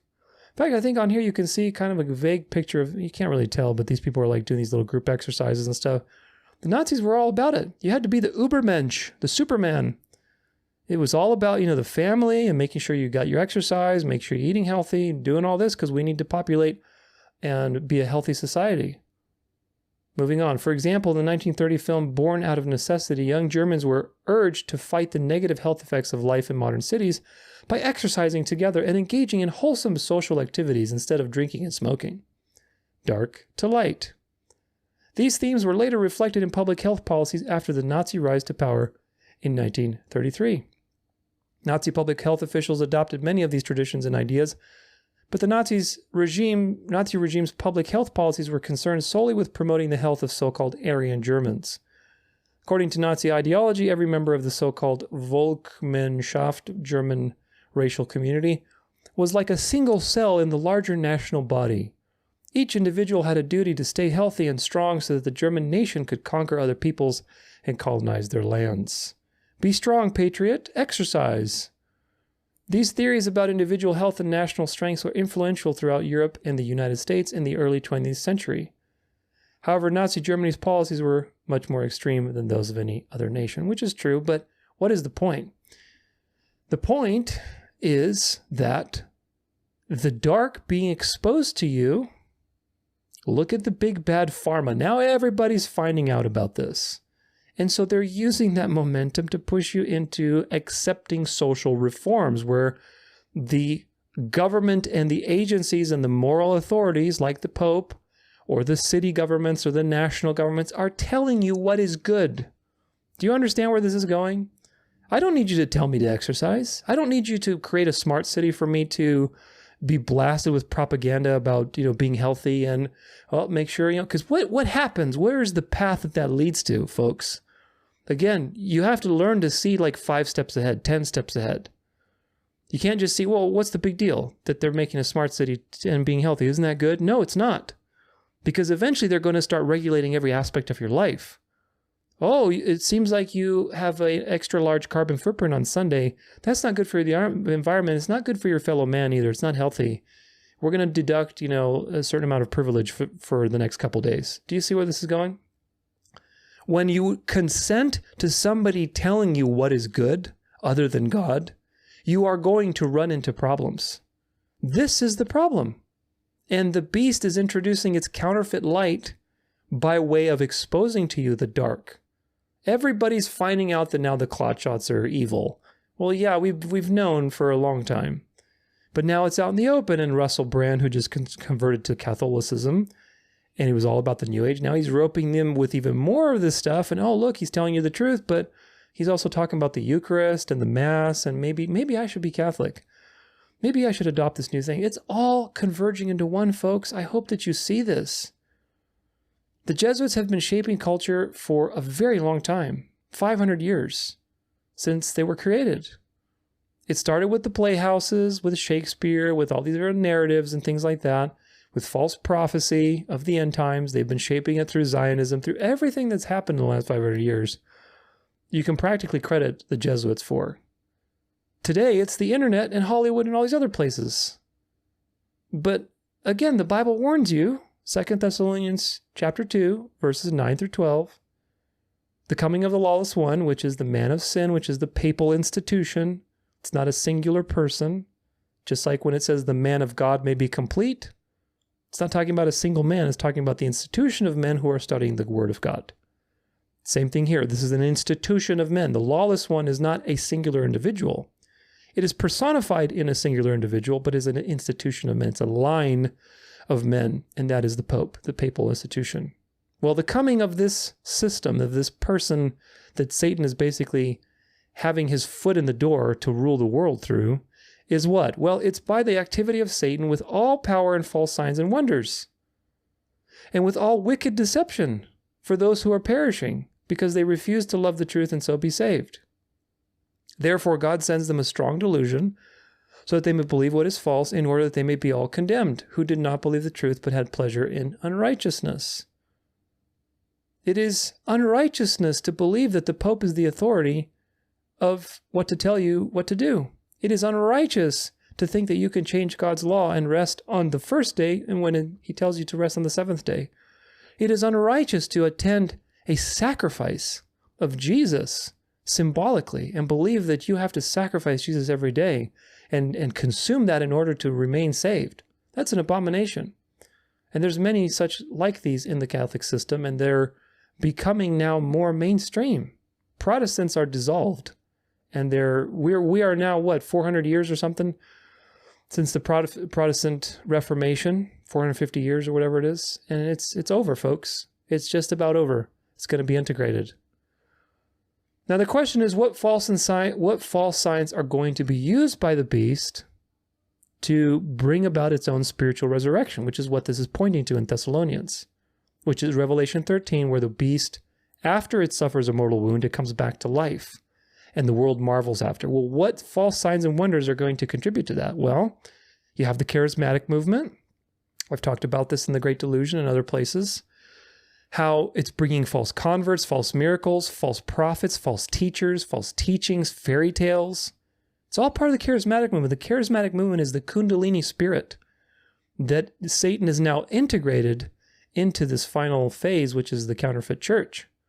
And that is bridging barriers between everybody, between Muslims, Jews, Christian, Catholics, Protestants, doesn't matter. That's going to be the thing. That's going to be the spiritual glue, the false Holy Spirit. You have Hollywood and others related to it, PureFlix, Angel Studios, all these media creation and shaping machines. You have Chosen, the Passion of the Christ, the Hallow app, lukewarm Christian media. All of these things are shaping culture to become this new thing, You also have supernatural events, which of course we just looked at a couple of those that are going to be probably on the horizon very soon here with Project Bluebeam, holograms, things like the Fatima appearance, demons, CERN, who knows what they're doing, but they're probably going to pull some false signs and wonders, that's for sure. So how is that going to work? Well, the liberal dark side is being exposed to you, and that creates a justification for a light side to tell you what is good. It's creating a false light Christian media conglomerate that is telling you, oh, this is what's good. As the culture changes and it's being shaped like a little ball of clay, the charismatic movement's going to take over. Revivals are going to happen. Conversions. I think I just read I didn't pull this up, but I read recently an article. I forget where it was, but it's like literally the largest mass baptism just happened in the United States. 12,000 people were mass baptized, which, again, I don't want to diminish that in some sense because it's a good thing. I'm sure some of those people are elect and saved and genuinely came to Christ. However, when the Bible warns you, false teachers, false prophets, apostasy, great delusion, etc., and it has nothing but deception to tell you at the end, like, be wary of deception, folks. When you see an event like this, 12,000 people got baptized, largest event in history.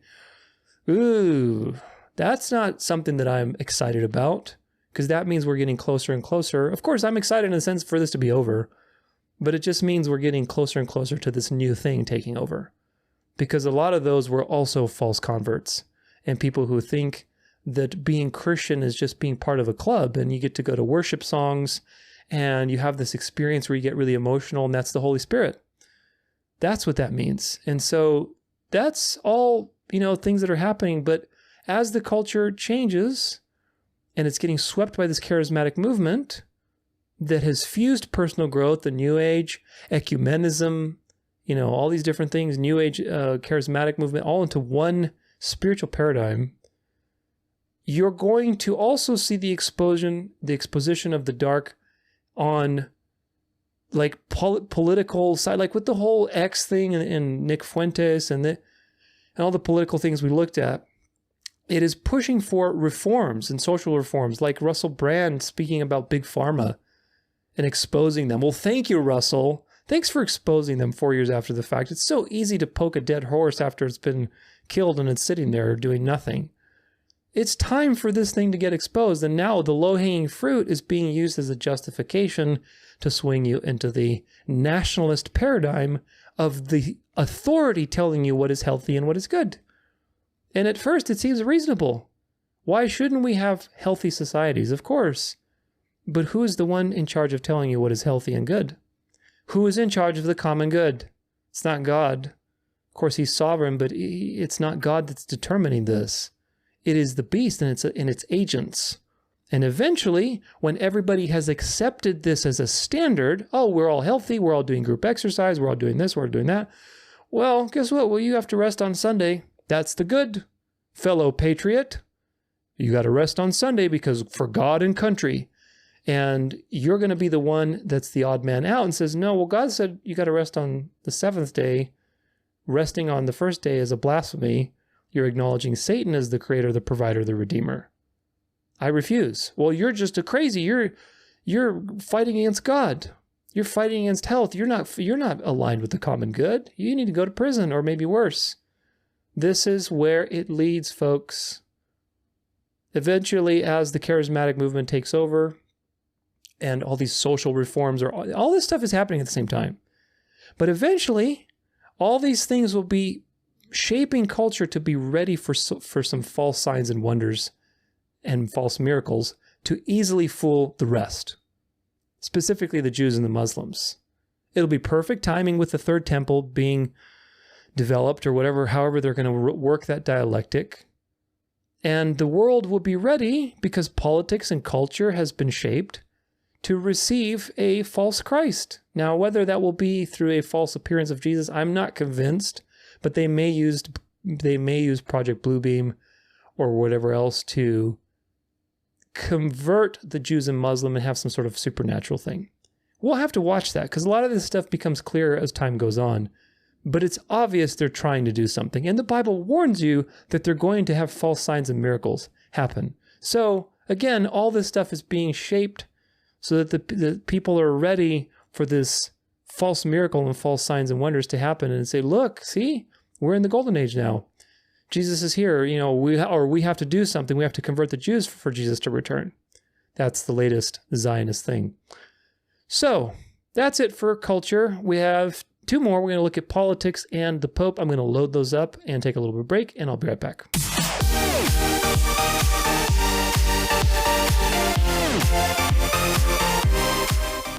All right, well, we're back, and now we're going to look at politics. So I hope you enjoyed that little fox. You have to be like that fox. You have to be jumping and nimble, ears ready, eyes paying attention, because this stuff is going to get more and more crazy as time goes on, and unless your discernment is honed, you'll get easily snared by the left or the right. Now, in this section, I want to look at, again, just a wide swath of political and financial shifts that are happening, and to show you that, again, it's this pattern of two kings, one table. They're both working mischief at the same table and for the same purpose, because it's ultimately one power that controls them all. The whole deep state globalist thing is just an illusion, folks. It is one big club, and you and I are not in it, thank God. But nonetheless, the deep state thing is designed to push you into the final outcome where you will gladly accept the beast telling you what to do for your morality, for what you do for your health, what you do with your time. That's the outcome. Total and utter control, or face the consequences and not be part of the system. This is May 16th, very recent, 2024. Representative Massey introduces Federal Reserve Board Abolition Act to end the Fed. To end the Fed. That wasn't that the rallying call of 4 years ago? 8 years ago even? Representative Thomas Massey announces the introduction of the H.R. 8421, the Federal Reserve Board Abolition Act. Representative Massey's legislation abolishes the Board of Governors of the Federal Reserve and the Federal Reserve Banks. It also repeals the Federal Reserve Act, the 1913 law that created the Federal Reserve System. See, white hats are in control. Boom, that's it. That's all you need to know, right? Well, let's keep reading. Americans are suffering under crippling inflation and the Federal Reserve is to blame, says Massey. During COVID, the Federal Reserve created trillions of dollars out of thin air and loaned it to the Treasury Department to enable unprecedented deficit spending. True. By monetizing the Federal Reserve devalued the dollar and enabled free money policies that caused the high inflation we see today. Of course, this has been going on for the longest time, folks. Fractional reserve lending and Federal Reserve banking. It's just horrible. It's designed to self-destruct. And now that it's time for this thing to self-destruct, they're exposing it to you so they can look righteous and offer you the next thing. Do you understand how this works? Same like with Zionism, same like with communism.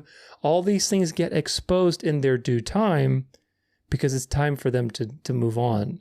And so they're going to use the opportunity for the transition to build rapport with you and deceive you into the next thing. This is exactly what's happening. Moving on. Monetizing debt is a closely coordinated effort between the White House, Federal Reserve, Treasury Department, Congress, big banks, and Wall Street. He's telling you the truth. Through this process, retirees see their savings evaporate due to the actions of a central bank pursuing inflationary policies that are benefiting the wealthy and the connected. If we really want to reduce inflation, the most effective policy is to end the Federal Reserve.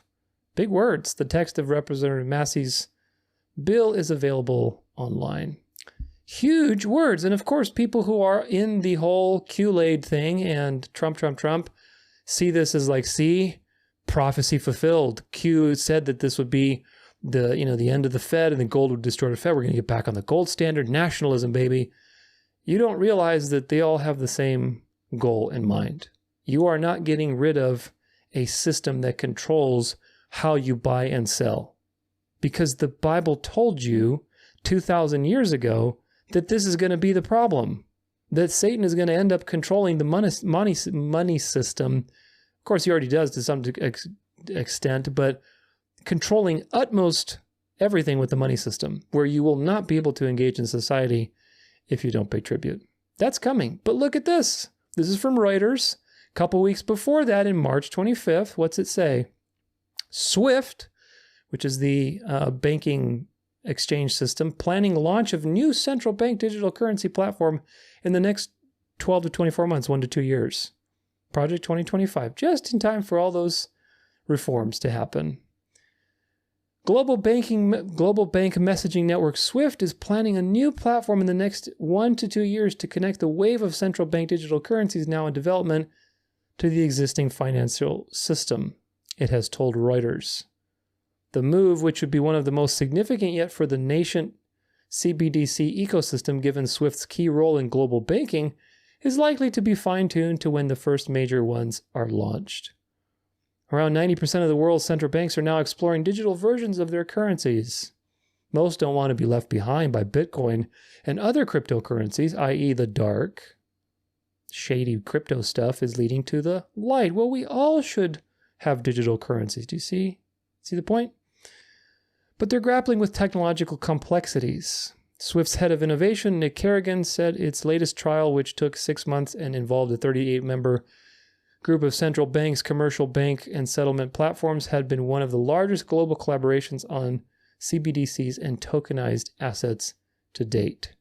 So this is a serious deal, folks, and in the next 2 years, they will have their new system just in time for the U.S. to flip to the right with Trump, just in time for all this woke stuff to be exposed and everything's going dark to light. So do you see the parallels that's going on? On one side, you have this guy saying, abolish the Fed. So you're telling me that in 100, whatever, how many, when was the Fed? 1913. So it's like 100 plus years, over a century. Nobody said a freaking peep about the Federal Reserve. Now you have this brave agent of the light, of the white hats, that's coming to you and telling you, I've introduced legislation to abolish it. If you had done that like 30 years ago, you would have been in the Clinton body bag count, or whoever was in charge at the time. But nonetheless, you would have been taken off of the grid. You wouldn't have gotten very far with such a thing. You probably wouldn't even gotten to the point of presenting it. If you were authoring it, they would have found out and they would have killed you. So now suddenly you're telling me that a brave congressman just finally had the guts to stand up to the deep state and to propose this legislation and tell you the truth. Meanwhile, the snake behind the scenes is moving and creating CBDCs everywhere and creating this new financial system and getting ready. While the false prophet is telling you, of course, I'm not telling you, but the false prophet is Q, but you know, the Q-laid people and all the people who are in that stuff. And look, I was part of it too. I was very much into that thing, and you get your attention and all these things that are happening, and it's just false signs and wonders. The Bible warned you about these things, but it's a false prophet. It's a false prophet. The United States is the false prophet of Revelation 13. And of course, this is where all the, 17th letter of the alphabet stuff has come from. It's a false prophet. What does the false prophet tell you? Well, the gold's going to destroy the Fed. QFS, quantum financial system. You think the quantum financial system is any different than CBDCs? It's the same thing, folks. It's going to be a crypto system. You're going to have a system that ties you to the internet, to exchange, to having your bank account. Everything is going to be part of this thing. It's going to be integrated. They're going to use dark to light dialectics to make you embrace the solution thinking it's a good thing. That's the point. Flood the market with AI and fake videos. Problem. Reaction. People freak out. People lose their identity. People call for reform. Solution. Reform. We all need an ID to enter the internet now, or we need a blockchain system. Of course, blockchain is the perfect tool to control absolutely everything. Do you see how this works? It's just dark to light. And meanwhile, they're both two kings at the same table. SWIFT is doing its thing with all the central bank digital currencies. But in America, we're fighting against the Federal Reserve. Come on, man. The Rothschilds took over America in 1871. They are the papal bankers. You can look it up in the Encyclopedia Judaica. The Rothschilds are the papal bankers. Rothschild, red shield, as in Templar Roman shield that's protecting the papacy and protecting and guarding their treasures. The Templars began the whole international investment banking system a long time ago. The papacy has been the richest enterprise in the history of the last 2,000 years. They have all the money, folks. They're the ones who started this. Do you think that you're going to abolish the Fed? After the Fed and the Rothschilds and all these satanic powers have been in control of the United States for a very long time, 150 years, suddenly now you're going to abolish the Fed and you're going to vote the Fed out? Come on.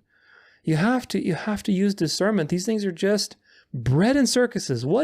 I forget his name, but one of his famous Roman philosopher or poet said, as long as you give them bread and circuses, they'll never revolt. Bread and circuses. We're still under the Roman power, folks. And the Roman power knows exactly how to give you bread and circuses. They've been doing it for a very long time. This is from Bloomberg, and it says, it's recent too. I think it's April 17th. White House renews internal talks on invoking climate emergency. Oh my goodness. Youth activists push Biden to move ahead of November election and declare a climate emergency. So we'll see if this, at the time of this video, they haven't done anything. We'll see if this will be the shtick that they're going to use to postpone and do more.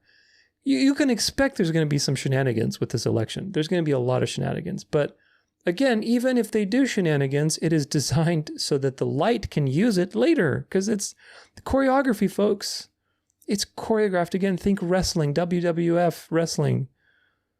There's a WWE. I forget. I always confuse those two, because there's a World Wildlife Foundation. That's right. WWE wrestling, I bet you.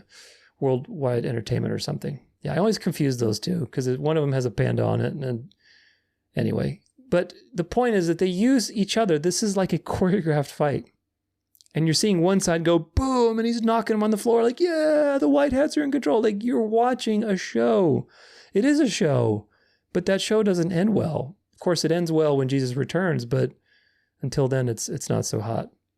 The White House officials have renewed discussion about potentially declaring a national climate emergency, an unprecedented step that could unlock federal powers to stifle oil development. Top advisors to President Joe Biden have recently resumed talks about the merits of such a move, which could be used to curtail crude exports, suspend offshore drilling, and curb greenhouse gas emissions, according to people familiar with the matter who asked not to be named because a final decision has not been made. The White House advisors are divided over the idea of declaring a climate emergency, which some say it wouldn't provide Biden with enough newfound, with some saying it wouldn't provide Biden with enough newfound authority to make substantial changes, the people said. So they think it's not going to provide him with that much power, but obviously it will. Others, however, argue such an announcement would galvanize climate-minded voters, which again, this is just bread and circuses, dialectics. They will probably do something. Who knows if it's going to be a climate thing, but they're going to do something to mess with the election. You can bet on it. This is the final iteration. In 2016, there was a flip. Then in 2020, it flipped back to the dark so that you could get more restless and froth at the mouth for Trump. And now it's going to flip to Trump. This is just ping pong. And whatever they do with this climate emergency is going to set the precedent for when the light takes over to have a legal authority to tell you what to do. Do you understand? People are saying, oh, it's the deep bad globalists or whatever. They're just doing the same thing that the light is going to do. It is an authority that is prescribing to you how to exist, how to be, when to rest, when to work, how much you can jump, how high, what you can eat. It's all the same thing. Just because it has different packaging doesn't mean that it's going to, do anything. Now, meanwhile, so now look, again, two kings at the same table. This is the point of today, really, is two kings at the same table. Meanwhile, you have Pope Francis, which is literally like a couple weeks later, telling you that the climate crisis is a sin against God and a grave violation of the International European Court of Human Rights. Biden, who's a Catholic, but he's on the dark side, communist, globalist, deep state, he's telling you they're going to evoke a climate emergency. Now, whether they do or not, who knows? But what does that do? That confirms and makes the light look right. Pope Francis, who's also on the dark, if I guess you want to pull it that way, he's a Jesuit, he's the liberal side, but he's setting up the stage for the next one to come, and that's what we're going to be talking about in the final section of this episode today.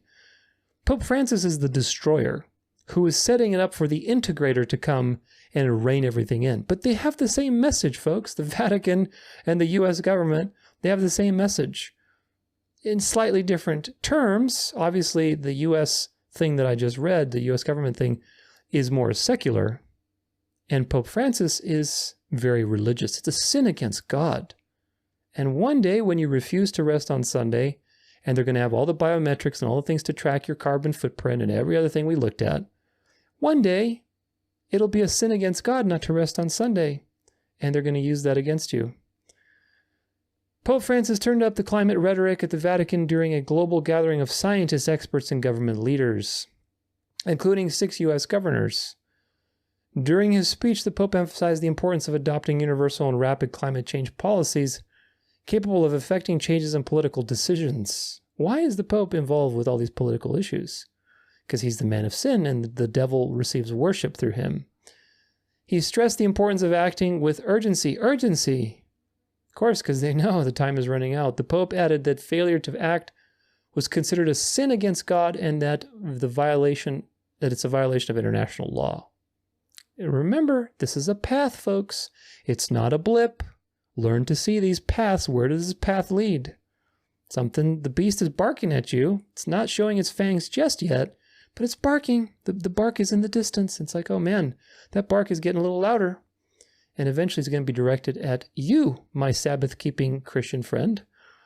The speech was designed to pressure policymakers and create momentum for real change. Yeah, real change towards the outcome. This is from the Advent Messenger. They have some good stories. Of course, they cover the beast. But this is what it is, folks. You have two kings at the same table, all aligning on the same thing. And when Pope Francis gets ousted or he passes away, because something has to happen, he's destroying so much that it's either pushing for him to be ousted or he'll pass away, and it's going to be a massive revival, as you will see, as I will document very clearly in the final section of this. This is another video. Let's see if we can zoom out. And Instagram doesn't like to play with the zoom. Okay, let's check it out. You won't believe this. The USA just banned Christianity. Wait, what? It banned Christianity? U.S. Congress just passed Bill H.R. 6090, which effectively bans Christianity. The bill was introduced to stop anti-Semitism in the USA, but they... Wait. Do you notice what I notice? A crusader with a Catholic Roman cross and some sort of instrument shaped like a solar cross that you probably will use to cut down any infidels. Why is this on here? Included a clause which now makes it illegal to claim that the Pharisees killed Jesus. That includes Matthew 27, 24 to 25, 1 Thessalonians 2, 14 to 15, and other parts of Scripture. What do you think about this disgusting new law? What do you think about this disgusting new law? Are you aware yet of what's going on? How the devil is baiting you with disgust? By using low-hanging fruit, like this bill against anti-Semitism, which again, ping pong match, right? Zionist state of Israel leads to protests at the universities, which are getting crazy. These people are getting pepper sprayed, they're getting arrested. And now that prompted the dark, the king of the South, to say, no, we need anti-Semitism, whatever laws. So they passed the laws. Now the Christian right is saying, oh, they're taking away our Christianity. We got to revolt. Aren't you disgusted by this? They're making Christianity illegal, which they're not making Christianity illegal. This is sensationalism. They are passing a bill on anti-Semitism, which of course it's going to just be used by the light side to springboard into more legislation. Look, you have to understand how these things work. If I have a ball, I used to play racquetball quite a bit. It's a very ADD little sport. It's a lot of fun. But you bounce this rubber ball against the wall and it goes everywhere. And in racquetball, it really trains your spatial thinking and also your sequential thinking, meaning you have to understand, all right, if he's over here and I want him to take the ball over there, what walls do I need to hit it against? It's like pool, but 3D. What walls do I need to hit it against so that it bounces and it gets to the location where I want it to go? That kind of thinking is what you need when you evaluate these types of things. The left pushes at you so hard and makes you threatens you. I'm going to take your Christianity away. So then the right comes and says, no, you know what? We're going to reform. We're going to institute Christianity. Do you see the point? The point is to get you here where you have a union of church and state. And what's the vehicle of that? Well, they try to rob you of everything that you think is holy and precious. They try to rob it from you. They're banning the Bible. Oh my gosh, we need to revolt. Vote Trump. And Trump is going to declare the Christian, religion back in process. And he's going to make laws for us to uphold and prevent all these atheist commies from ever regulating us. Do you see where this is going?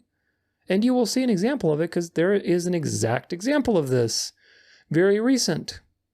This is an ad, so let me just find a way to... All right. All right. Got that ad out of the way. Those things are so annoying, man. Anyway, this is from the New York Post, and it's literally a couple weeks ago, April 3rd, beginning of April. In one sentence, you can see the dark to light dialectic and two kings at one table. You ready? Let's go. Trump vows to create Christian Visibility Day following Biden's declaration of Trans Visibility Day. The King of the North is going to vow to make his legislation in response to the King of the South's legislation. Thank you, King of the North. Thank you for legislating a Christian holiday and telling me what is right and what is left. See the point? This is from a couple weeks ago. Former President Trump vowed to create a Christian Visibility Day following President Tripe's... I don't know why I read Tripe. President Biden. I was thinking Trump and Biden all in one.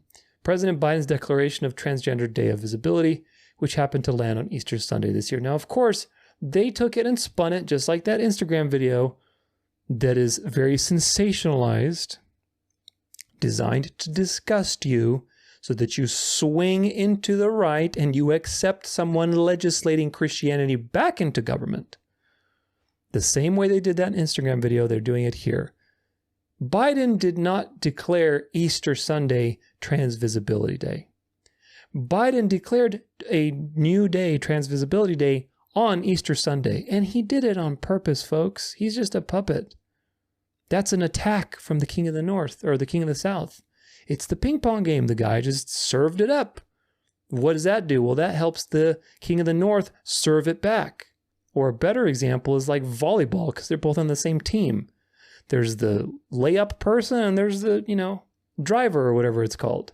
One person sets it up, the other one comes in and knocks it out of the park. That's the whole point. Trump couldn't be your savior that's coming to legislate your Christian values back into society unless Biden, who is an incompetent imbecile, can barely walk upstairs, can barely even say a full sentence, declares this Antichrist thing on Easter, which, by the way, is a pagan holiday anyway. But anyway, Easter, that's a whole nother conversation. Watch my Sabbath number 7 episode, Baptized Paganism section. You'll find out quite a bit about that. But either way, Biden, who is a buffoon, obviously evil, is the necessary component for Trump to look good and to come in and save you. And then you are okay with Trump legislating a day where it honors Christianity and it makes that blur between church and state ever more disappearing. Do you understand how this works? Where is the path that this is going? If you allow the devil to tempt you with anger and disgust at the dark, then you are going to be prime for the picking for when he can seduce you with the false light.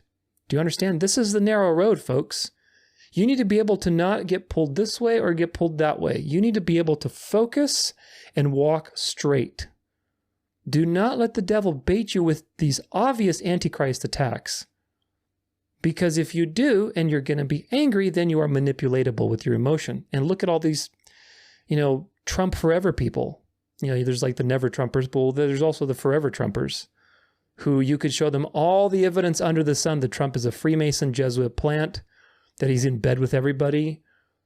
Nope, not going to change my mind.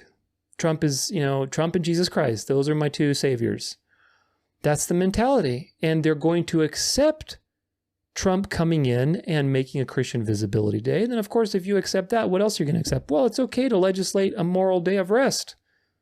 That's what all this is boiling down to, folks. The dark and the light are part of the same thing. This is an interesting article from Politico from a couple of years ago. I think it's from, 2021. But again, where does this go? What's the path? All roads lead to Rome. You need to take the religious left seriously this time. For generations, American politics has been defined by the outsized influence of Christian conservatives, so much so that the intersection of religion and politics is often treated as the sole province of white evangelicals. Of course, this is a liberal article, so eat the meat, spit out the bones. And for generations, promises of a rising religious left have come and gone without any lasting political imprint.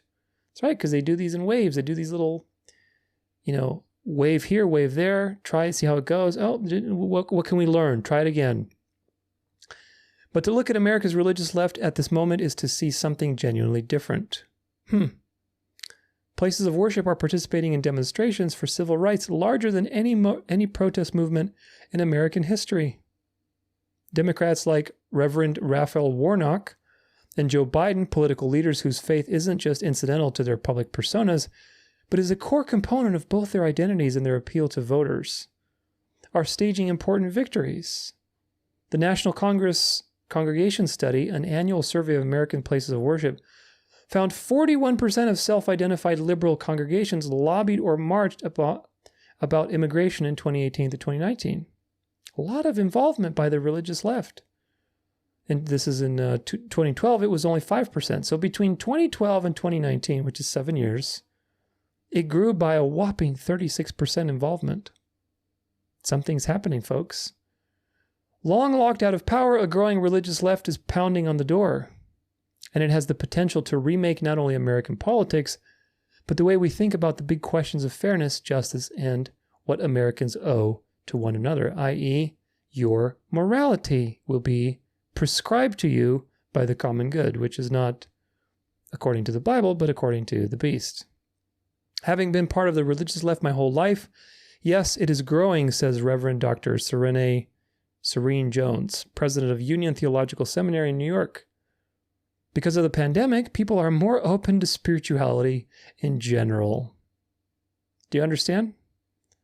And I think that the public eye has been more responsive to seeing the religious left because they need to see them to have any hope at all. That's right, dark to light. Even the left is going to be swept up in Christian nationalism. Everybody's becoming religious, folks. Religion is the thing that is happening. The secular system is coming to an end, and religion is going to take over. This is another interesting article, more recently now, from 2024. Meet the new left, who thinks Hamas are good and that swastikas are woke. What's even happening today, folks? It wasn't long ago when the activist left had a whole laundry list of systems and impersonal forces that it was battling against.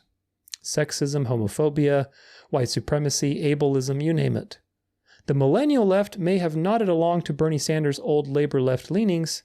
Still, they largely abandoned the class struggle of old for a struggle against boutique oppressions that were contingent but intersecting, hence the rise of the so-called intersectionality. That's the once trendy academic philosophy that relies on a view of power relations of society, where advantages and disadvantages are filtered primarily through identities like race, gender, and sexual orientation. But intersectionality is an old hat. It's not revolutionary enough anymore now that it's been mainstreamed and gotten absorbed and institutionalized by the blob of liberal media and corporate institutions, including, believe it or not, the Scottish government. So in the wake of the shock of the massive Israel-Hamas war since October 7th, and a lack of purpose after the political failures of left-wing populism, the Western left has found a way to get its groove back by simplifying yet expanding its moral framework. Goodbye intersectionality.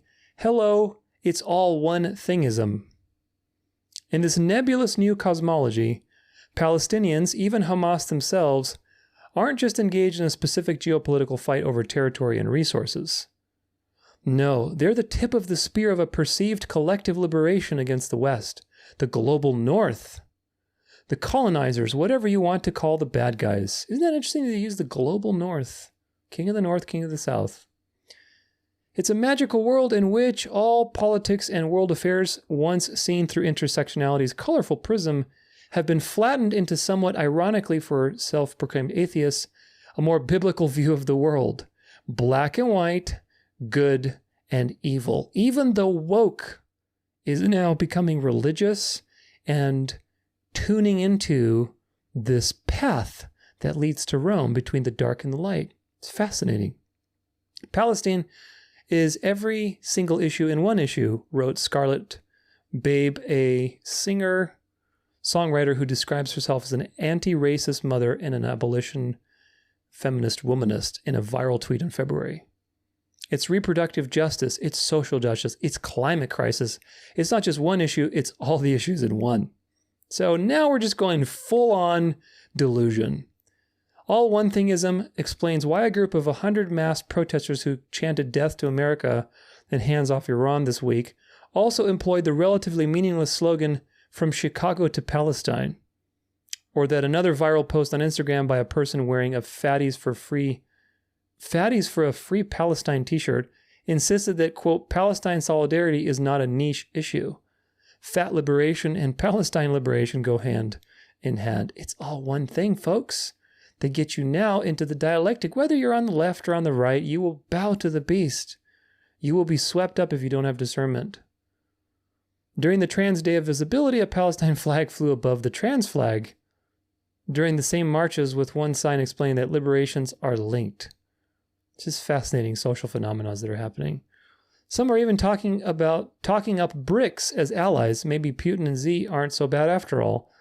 And yes, even looking back fondly at the Khmer Rouge. I mean, if these people actually understood that none of this stuff would fly in a communist China, I mean, it's just so silly. But this is the ideological stage games that they're playing to shepherd people into a dualistic system. And that dualistic will go into one system. It's narcissistic identity politics on steroids, one where specific conditions and geography melt away completely. It's no longer enough to have solidarity with the people of Palestinians in their time of plight. You must be them. Are you fat, trans, and live in, say, Evanston, Illinois? You're somehow in a shared position with starved and bombed out citizens of Gaza. Palestine is a flat circle. You can almost hear the true detectives Rust Cole murmur if he were a contemporary campus radical. So this is just a very fascinating thing. Again, you have the rise of the religious left. You have this merging of all things into one thing versus good and evil. It's good and evil. Now morality has made its debut even in the woke liberal crowd. Now we're appealing to an objective standard. Liberals are relativists. And yet they have shepherded these people into this duality of good versus evil. Do you see how they do it? It's fascinating, really, if you understand where this is going. It's utterly fascinating. They have roped in all these atheists and liberals and woke people into using an objective standard of morality. Of course, they're not using the Bible. They're using the beast's morality, but they're abandoning their relativism. They're starting to come out of liberalism and you realize like, oh, there's an objective good here and there's an objective evil because of this Gaza thing. And this Gaza thing is like all the other objective.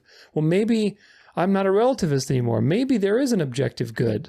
Of course, they don't have the Bible guiding them, so the good that they're being introduced to and that they will be introduced to is the common good. So that's a very important thing. Oh gosh, this is an interesting story. This is from, like May 21st, a couple days ago, as of the time of this video. World Economic Forum founder Klaus Schwab stepping down by 2025. White hats are in control. WEF transitioning to leadership by President, Executive Board. WEF says its mission is to help improve the state of the world. So the WEF is undergoing a transition of dark to light. And so Klaus Schwab has done and fulfilled his purpose as the grand black wizard that everybody's afraid of, and now he's stepping down. Everybody's like, see, the light is winning. And yes, the light is winning. The false light is winning. Of course, they've choreographed all this from a long time ago. But it's just laughable because of many things. I want to introduce you to the Lucis Trust, support of the United Nations. The Lucis Trust has consultative status with the Economic and Social Council of the United Nations. And the World Goodwill is recognized by the Department of Global Communications at the United Nations as a non-governmental organization. Of course, you know how they use these NGOs, but anyway. As such, the Trust and the World Goodwill are part of a community of many hundreds of NGOs that play an active role in the United Nations. Now, the United Nations is supposedly the big, bad, dark, deep state, communist globalists. But you have an observer of the Vatican at the UN. You have this Lucis Trust, which you're going to learn about. They're all about love and light. They were formed by Luciferians that have an active role in consulting the UN. And the Lucis Trust was started by a woman named Alice Bailey. You can read about her, and she was one of the first writers to use the term New Age. Where did she get that from? Well, Alice Bailey discovered the Theosophical Society in the work of Helena Blavatsky. She was one of her students. The Theosophical Society states that Bailey became involved in 1917. So she was the next generation after Helena Blavatsky.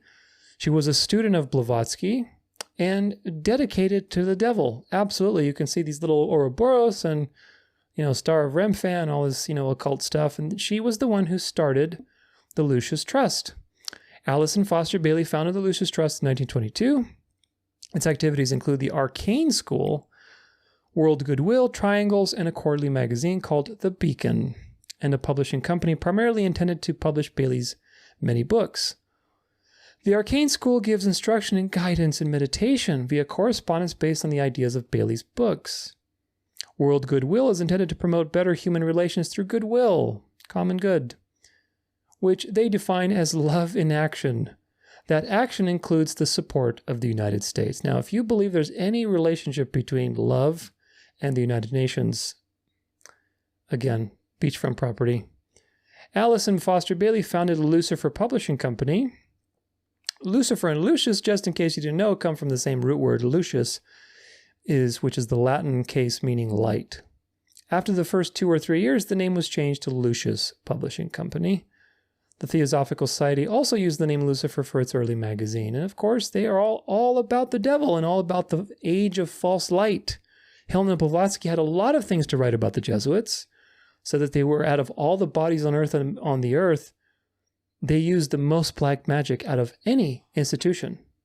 That's coming from a 33rd degree or 32nd degree Freemason Luciferian Satanist telling you something very much about another organization that's very much occult.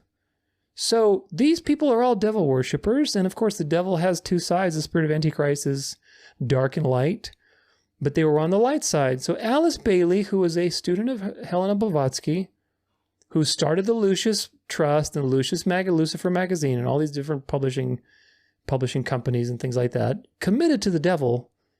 Now, Lucius Trust, who is on a consultative status with the United Nations and is very, embroiled with them, what does he tell you? Towards 2025. Interesting, isn't it? This is a post that they recently made. Let's read it. Sublime energies of light and love are constantly flowing into the human mind and heart, sustaining all that is good and beautiful and true.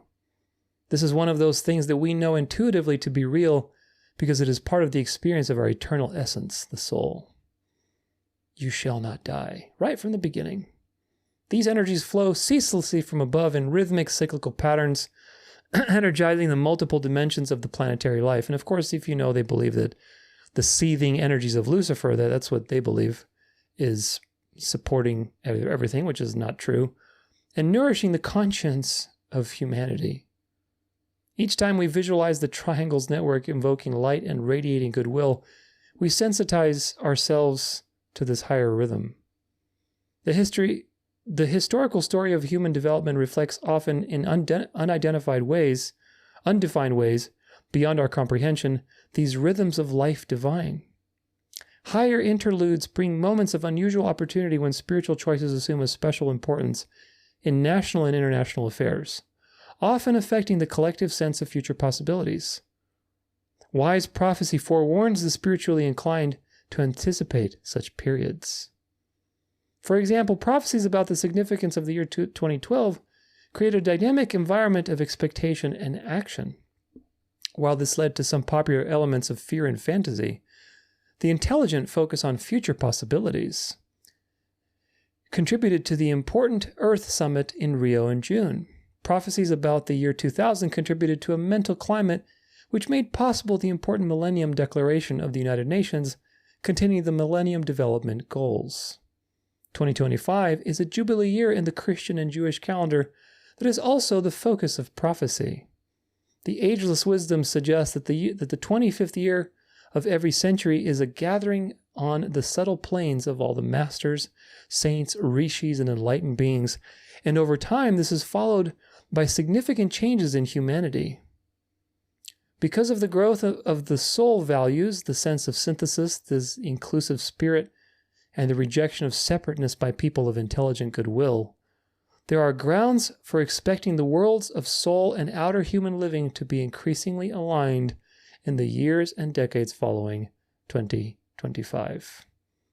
Learn to listen to doublespeak, and you will understand exactly what the snake is telling you. This might mean people who have achieved some measure of spiritual enlightenment emerging as leaders in all manner of human affairs, uniting the hundreds of thousands of world servers from every part of the planet, initiating a renaissance in global culture and civilization. Prophecy even suggests the emergence, at some undefined time, of a Christ-like figure recognized by people of spiritual inclination in all faiths. Rooted in the realities of the world of 2015, with all the problems of our age and all the aspirations for unity and diversity symbolized by the Sustainable Development Goals of the UN, it is a good time to ponder what a new spiritual dispensation might mean for a post-2025 world.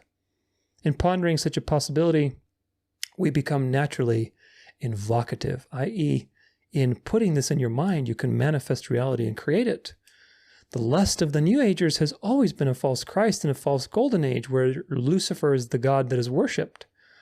Now, whether they're going to pull that off with a false appearance of Lucifer, I'm skeptical. I don't think they'll go all the way with that because people know that you have to meet Jesus in the air, and so I don't think they can counterfeit that. Obviously, they can't.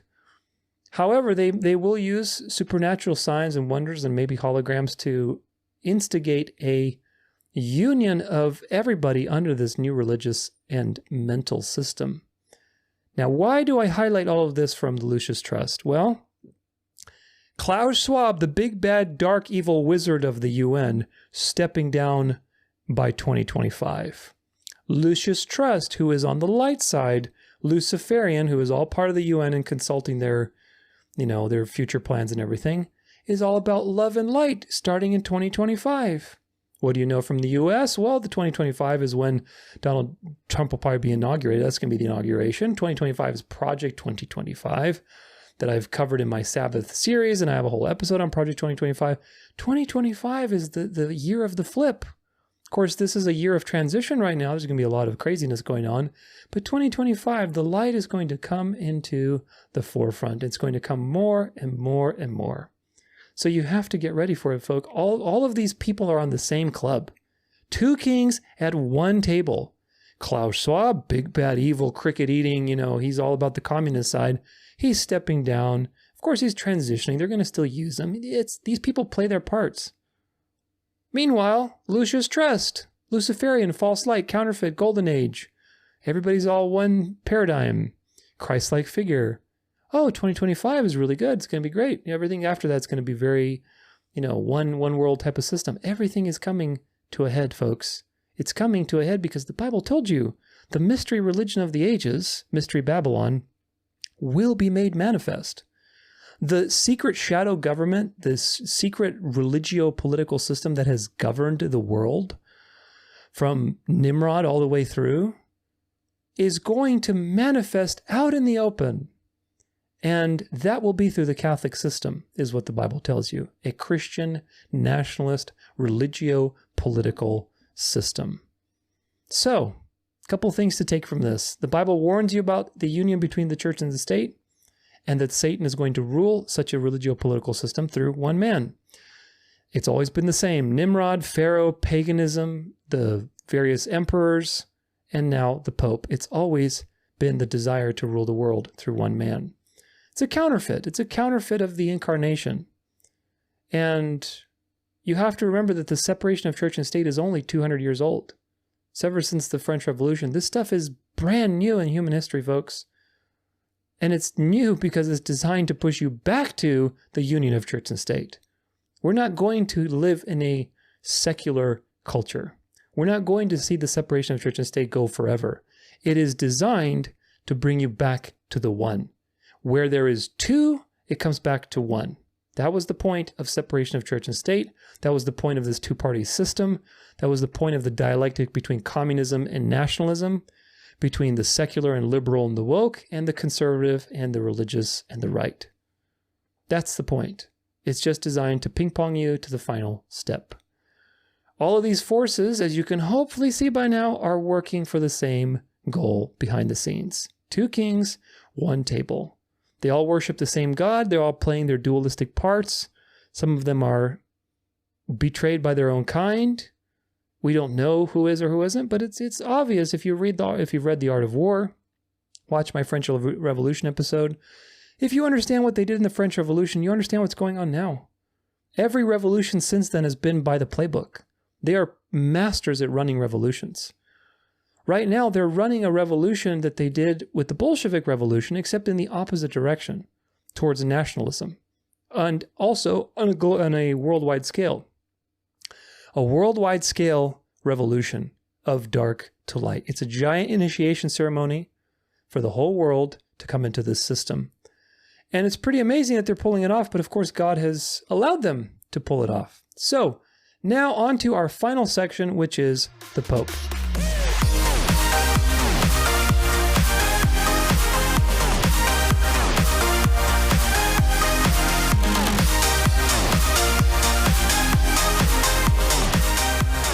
All right. Well, at this final section, I want to talk about the man of sin. Very, very important discussion because ultimately the Bible warns you about the Pope, the papal institution specifically, not a particular Pope, but the papal institution. Now, we know that the papacy is controlling everything ultimately, and the Catholic Church is what the Bible warns you about. So the Pope as an institution is something to monitor.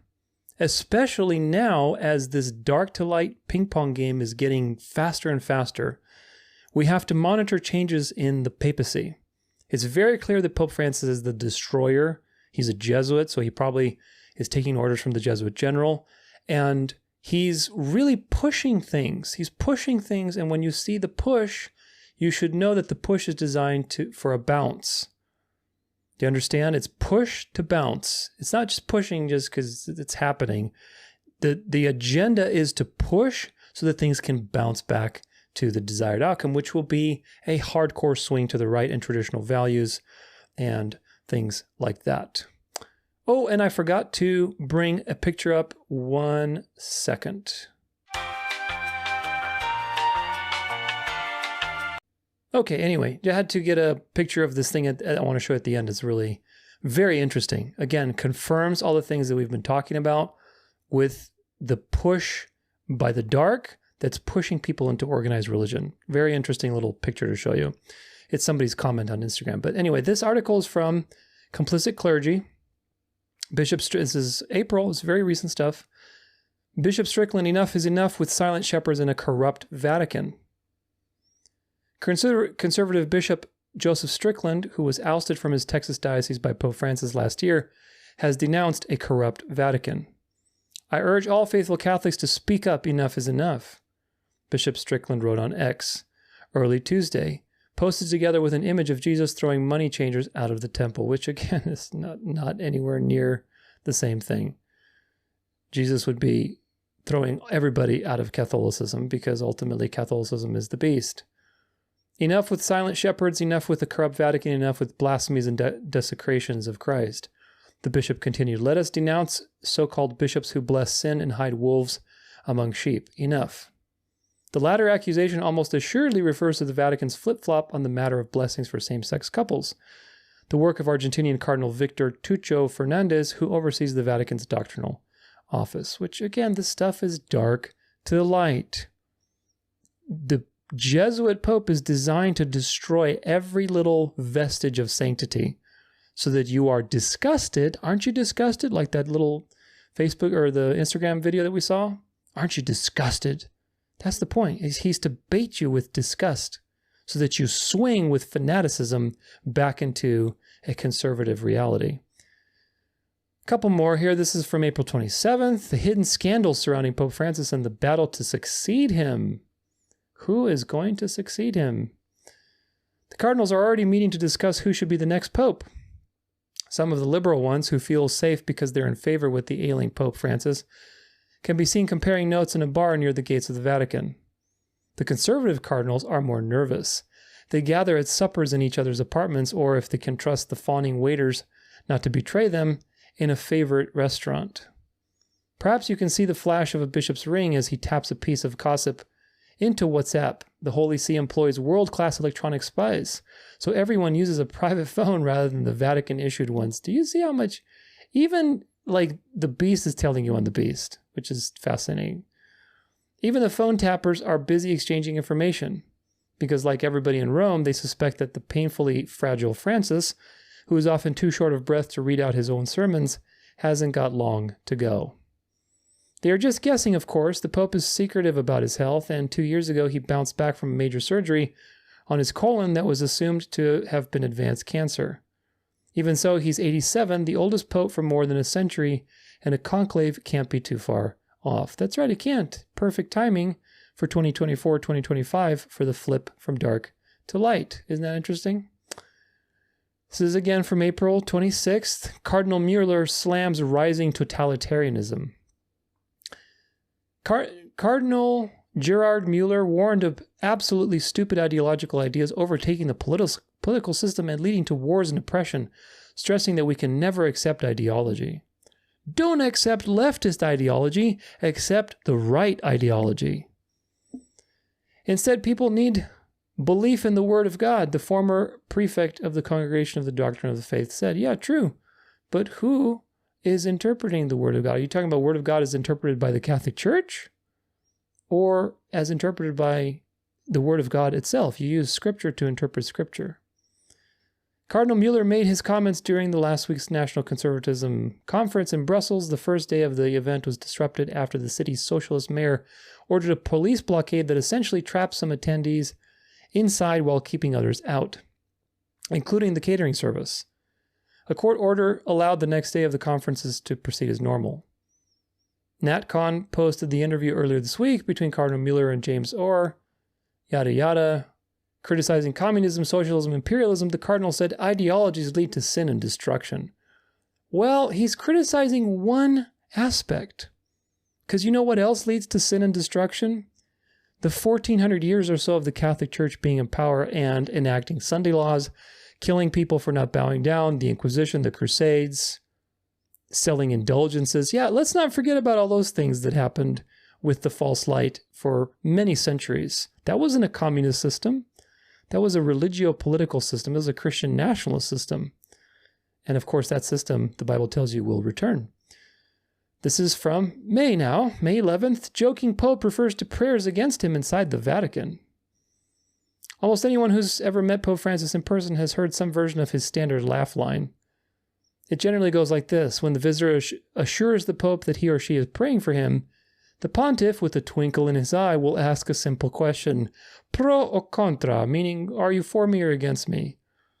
That is, are you praying for me or against me? It's a jocular way of acknowledging that Francis understands he tends to be the lightning rod, stirring both passion and outrage.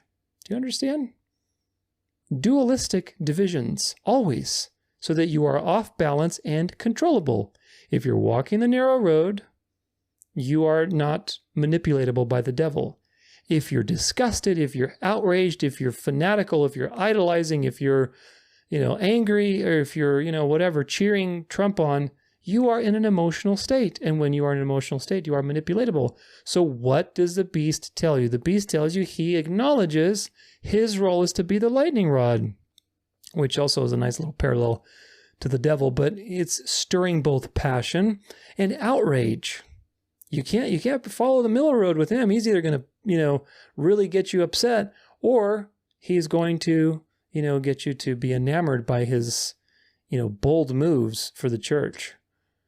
On Friday, however, the pontiff added a new twist to his standard trope, indirectly and still with tongue-in-cheek, suggesting that at least some of those contra prayers may be coming from inside the Vatican itself.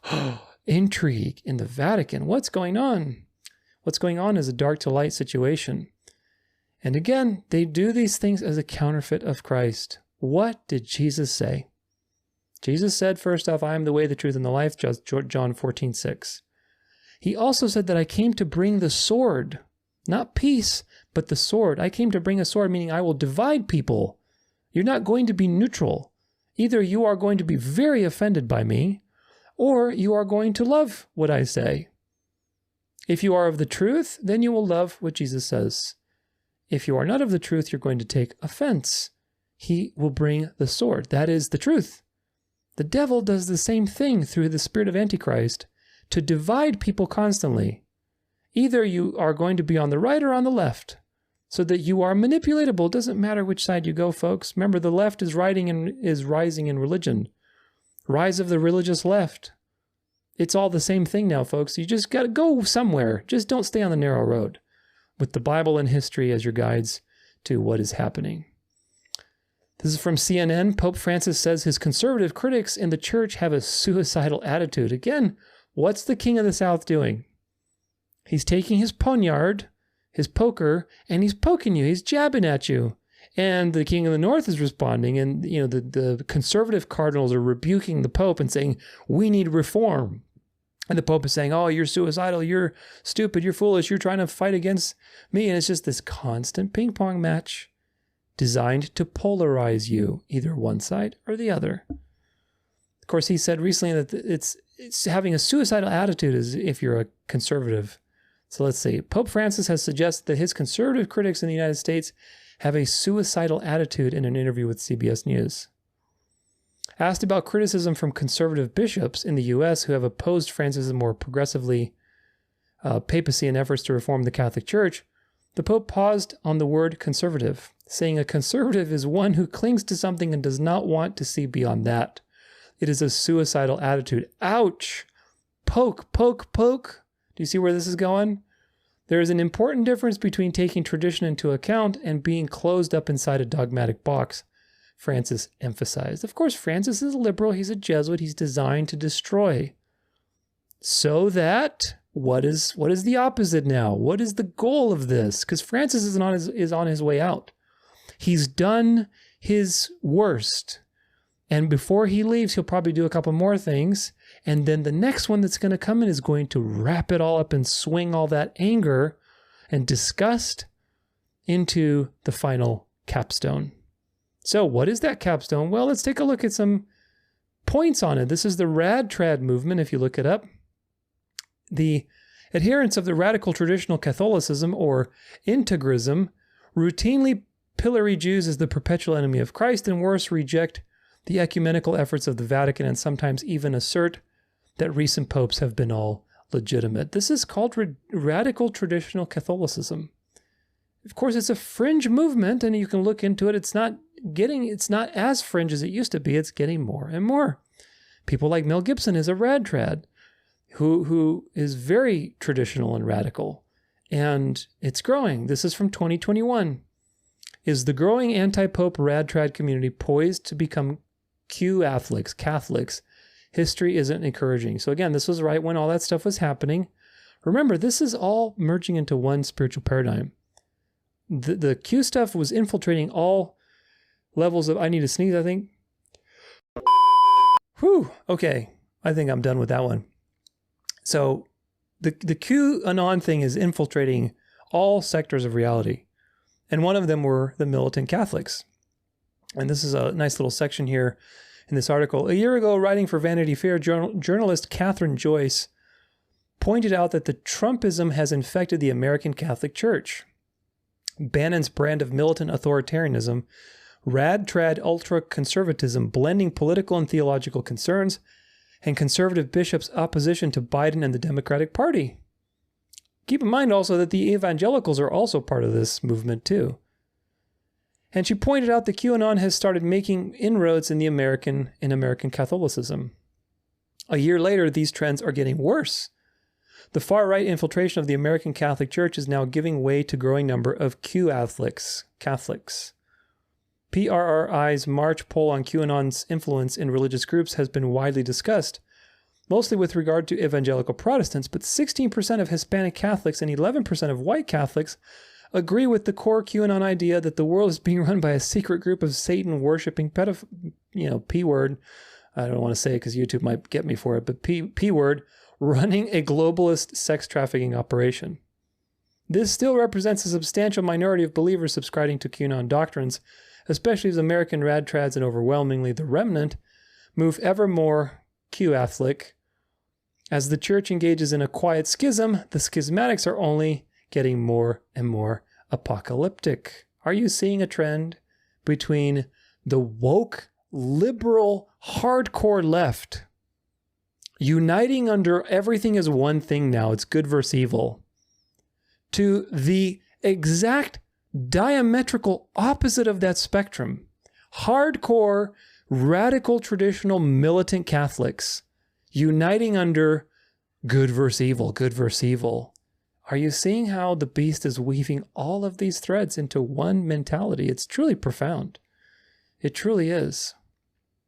As Los Angeles Bishop Robert Berean has pointed out, rad-trads have used their media platforms to ruthlessly criticize the Pope and bishops and question the authority of the Second Vatican Council. often to the point of repudiation.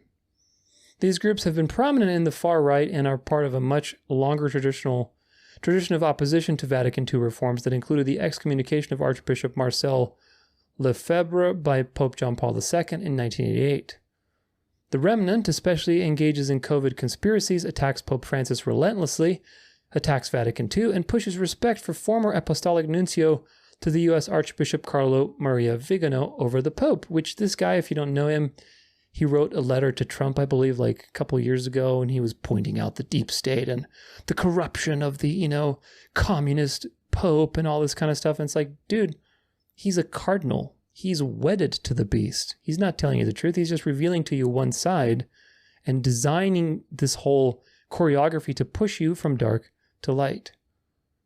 In 2018, Vigano called on Pope Francis to resign, claiming that he tolerated a known sexual abuser, and of course, he attacked Vatican II along the way. In the lead up to the 2020 election, his actions grew progressively more extreme, including sending an open letter to Trump, which we just said, with QAnon themes in October 2020 that received more Catholic support than expected, appearing via video feed on December 12, 2020 at the Let the Church Roar prayer rally, a Jericho March organized event, giving speeches on the Great Reset conspiracy in May 2021, giving an apocalyptic speech on man's war with God for a conference in Venice in July 2021, a condemnation of Traditiones Custodes also in July, probably some papal bull, a video message for No Fear Day, an anti-COVID restriction event in Turin entitled Warning on the Coming Globalist Dictatorship. Watch out for the globalists, guys. They're coming to get you. That's not what the Bible says. The Bible doesn't say that the end is an atheistic system. The Bible says the Catholic Church will come to power. So how do you make sense of that by interpreting the news in light of what the Bible tells you? You make sense of it that this is just an illusion. There's two kings at one table. These are QAnon-linked conspiracies, something Vigano uses frequently. Not only does the remnant promote him repeatedly, but bishops like Athanasius Schneider of Kazakhstan and Joseph Strickland of Tully, Texas, prominent for his support of Jim Caviezel's QAnon speech last month.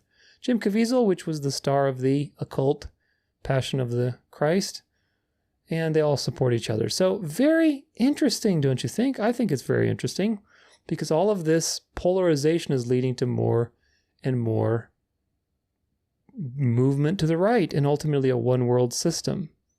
This is by Father John A. Perricone. Catholicism is about swords, and it's recent. I think it's from a month ago or something. Let's read. It may seem like a lifetime ago, but some may still recall the habited Catholic nun who spoke at the Republican National Convention of August 2020. She held up her rosary and exclaimed, "This is our most powerful weapon."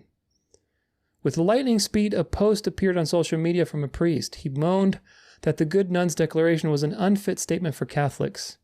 "Too bellicose," he moaned. "We are a religion of peace." Such gauzy drivel has been filling the heads of Catholics for some half-century, gaining traction because it pours from the lips of those in authority. It has enfeebled the Church and left the faithful enervated, susceptible to any stray intellectual virus concocted by the cancel culture. King of the North versus King of the South. The Jesus Gets Us agitprop Super Bowl commercial and the most recent LGBTQ desecration of St. Patrick's Cathedral are both graphic example of its encompassing ooze. The King of the South is coming for your values, folks. You need to revolt. Nothing short of kneeling before the enemy. This unchecked malady besetting Mother Church has left our Catholic patrimony dimmed. A Trojan horse has invaded the walled city of Christ's bride, looting and plundering the Church's rich inheritance of doctrine, moral law, liturgy, and tradition. He's taking everything sanctimonious from you and perverting it. So you have to stand up. We're not a religion of peace. Catholicism is a religion of swords.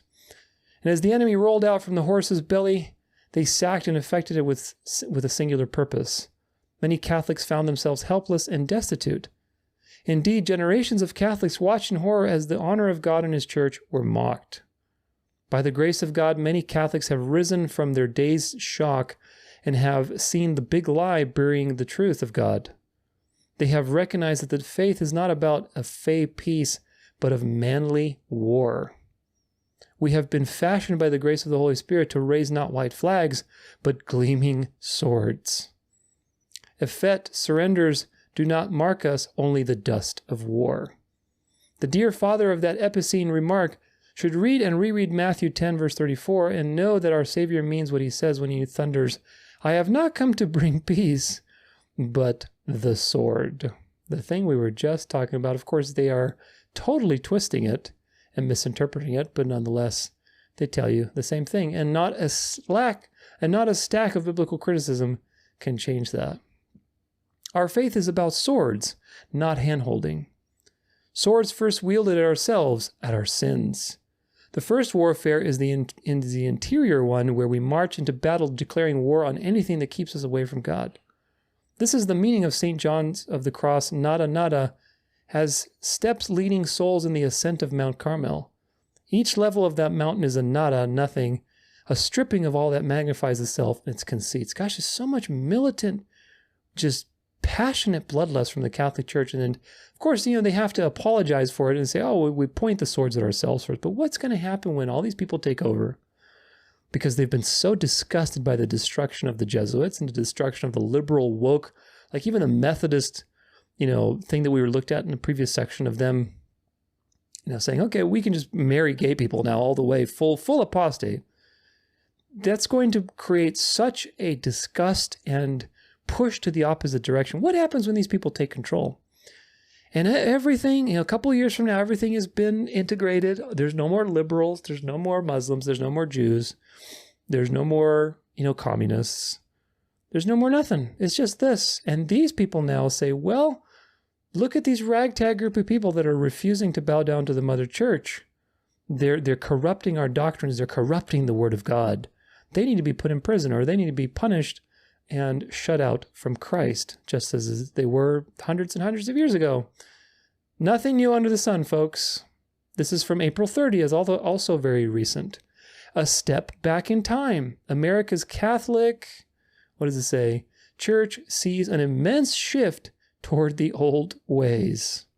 What has been will be again, for there is nothing new under the sun. First chapter of Ecclesiastes. Madison, Wisconsin. It was the music that changed first, or maybe that's just when many people at the pale brick Catholic church in the quiet Wisconsin neighborhood finally began to realize what was happening. The choir director, a fixture at Santa Maria Goretti for nearly 40 years, was suddenly gone. Contemporary hymns were replaced by music rooted in medieval Europe. So much was changing. Sermons were focused more on sin and confession. Priests were rarely seen without cassocks. Altar girls, for a time, were banned. At the parish elementary school, students began hearing about abortion and hell. It was like a step back in time, said one former parishioner, still so dazed by the tumultuous changes that began in 2021 with a new pastor that he only spoke on condition of anonymity. It's not just Santa Maria Goretti. Across the United States, the Catholic Church is undergoing an immense shift. Generations of Catholics who embraced the modernizing tide, sparked in the 1960s by Vatican II, dark, are increasingly giving way to religious conservatives who believe the church has been twisted by change, with the promise of eternal salvation replaced by guitar masses, parish food pantries, and casual indifference to church doctrine. All that lukewarm Christianity that the Vatican II started with his charismatic movement and the infiltration of Protestantism and everything that you see. All that lukewarmness is pushing people to religion, getting back to our roots. We don't want this lukewarm gay marriage stuff. We want to get back to our roots, to tradition, from dark to light, from one side of the dialectic to the other. The shift, molded by plummeting church attendance, increasingly traditional priests, and growing numbers of young Catholics searching for more orthodoxy, has reshaped parishes across the country, leaving them sometimes at odds with Pope Francis and much of the Catholic world. That's right, something is emerging, folks. Something is emerging. Can you see what's emerging? Revelation 13 tells you the beast that had the mortal wound comes back to life. It resurrects. Well, what was the beast? It was the medieval papacy. That is coming back. It's resurrecting across the world. and it will come to life. The changes are not happening everywhere. There are still plenty of liberal parishes, plenty that see themselves as middle of the road. Despite their growing influence, conservative Catholics remain a minority. Don't worry, everything will become to the right and conservative fairly soon. Yet the changes they have brought are impossible to miss. The progressive priests who dominated the U.S. Church in the years after Vatican II are now in their 70s and 80s. Many are retired, some are dead. Younger priests, surveys show, are far more conservative. They say they're trying to restore what us old guys ruined, said Reverend John Forliti, 87, a retired Twin Cities priest who fought for civil rights and reforms in Catholic school sex education. Doug Colsell, an outspoken 72-year-old priest at Blessed Trinity Parish in Cleveland, was a blunter. Quote, "They're just waiting for us to die," which is true. They do things by generations, folks. Generation that causes the dark, then you bring the generation that brings the light. It's all just one big scam that is designed to move you from left to right. But the old ways are coming back, and proof of that fact, another piece of proof, this is what I forgot at the beginning, but I loaded it up, is this post from this person called Here Comes Trouble, Kara Mosher. She's on Instagram. Somebody sent this to me. It's a screenshot, but I don't think you can access her account anymore because she's what do you call it? Whatever, exclusive or whatever the name is on Instagram. You have to follow the person. They have to prove you, that kind of thing. But she was a very much big into New Ager. She has a very big audience, like Russell Brand, New Ager. And what does she say now? She's converted to Eastern Orthodoxy. She says, as a new Christian, I was misled that the narrow gate was a one-time acceptance of Jesus. TED Talks, self-help sermons with rock concerts and free coffee. So she's outlined to you one side of the dialectic. In actuality, she says, the narrow gate requires fasting, confession, constant repentance, lifelong ascetic prayer, and Eucharist participation. No, it doesn't, my dear. All you have done is swung from one side of the dialectic deception to the other. You have gone from the liberal, charismatic, lukewarm church to the conservative, false light of religion, works-based gospel. All in one statement. Do you see the narrow road between what she's saying? Oh, I used to think the narrow road was just accepting Jesus and going to rock concerts. So you were deceived. Now I believe that the narrow road, and I see that it's just a bunch of fasting and constant repentance and work, and sacraments in order to be saved. That's the narrow road. No, the narrow road is between those two things. It's remembering that, yes, you were bought for a price. So obey God and strive to obey God because you were bought for a price. Jesus doesn't owe you anything, and yet he gave you the gift of salvation. So obey God and bear fruit. At the same time, remember that you cannot lose your salvation. Once God has saved you and given you a new spirit, he's going to sustain you. You cannot be lost. You are saved once you're saved from his perspective. From our perspective, once saved, always saved doesn't work because you can't just say, oh, I'm saved. No, it's what God says. And if God has saved you, then you are saved because Jesus cannot lose anybody who the Father gives to him. So there's a dance to be done. Some people swing more towards legalism. Some people swing more towards permissivism. Everybody's different, but you're going to go either one way or another. The key is to understand that both are important perspectives to drive you to the middle road. When you feel like you're getting legalistic, remember what the gospel tells you. Hey, guarantee of your inheritance. The gospel is by grace. It's a gift. It's not something you work for. It's not something you need to strive because God is working through you. If you're getting very permissive and very, lackadaisical, lukewarm, then hey, remember, you were bought for a price. Those who endure in faith will be saved at the end, in the sense that those who actually endure are the ones who prove that they're saved. And you're not proving it, it's God proving it through you that he endured you. So anyway, I wanted to show you that as an example because I've also talked about this in other places where I went to an Orthodox church recently for Easter because it was very late this year with my family, and the Orthodox priest there was like, we're seeing such an influx of people coming to the church. It's great. They're wanting the truth. They're feeling so disillusioned by all this secular stuff. They want religion again.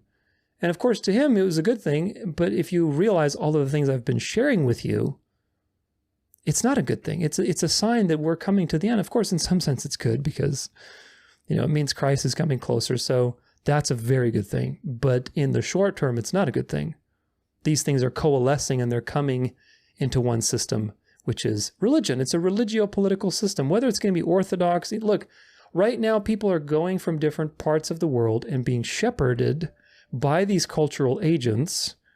They're being shepherded into this system. Eventually, all the churches are going to be integrated into one reality. I have ecumenical episodes on that. I have Christian nationalist episodes on that. All the churches have been infiltrated. They've been doing ecumenical stuff for a long time. So the point is that whether you convert to you go from the New Age to being a Baptist, or you go from the New Age or being an atheist to being an Orthodox now, or you go to being a Catholic. It doesn't matter. You're going into this system that is going to be integrated. Revelation 18:4 says, "Get out of her, my people." Her, parentheses, is Mystery Babylon, is this mystery religion that is going to integrate all roads into herself. So you need to follow the narrow road because otherwise you'll be very deceived. So, conclusion, my goodness, it's been quite a lot to talk about.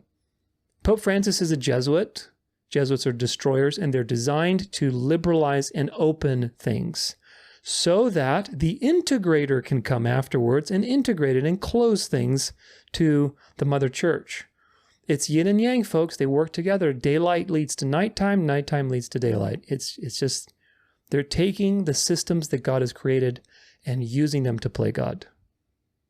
Liberalizing of the world is going to swing people to the right, to the nationalist agenda, to a union of church and state. The liberal pope that's destroying everything is setting up everything for a conservative pope to come in and to integrate everything back to the church while everything else has been done. Europe has swung to the right politically because of all the Muslim and communist stuff going on there. People are swinging to the right hardcore. America, swinging to the right. South America. I've covered all of these in my Dark to Light episodes. The political stage is being set. Then you have the charismatic spirit. Then you have, the union of the ecumenical efforts of all these churches. It's all happening at the same time, parallel threads.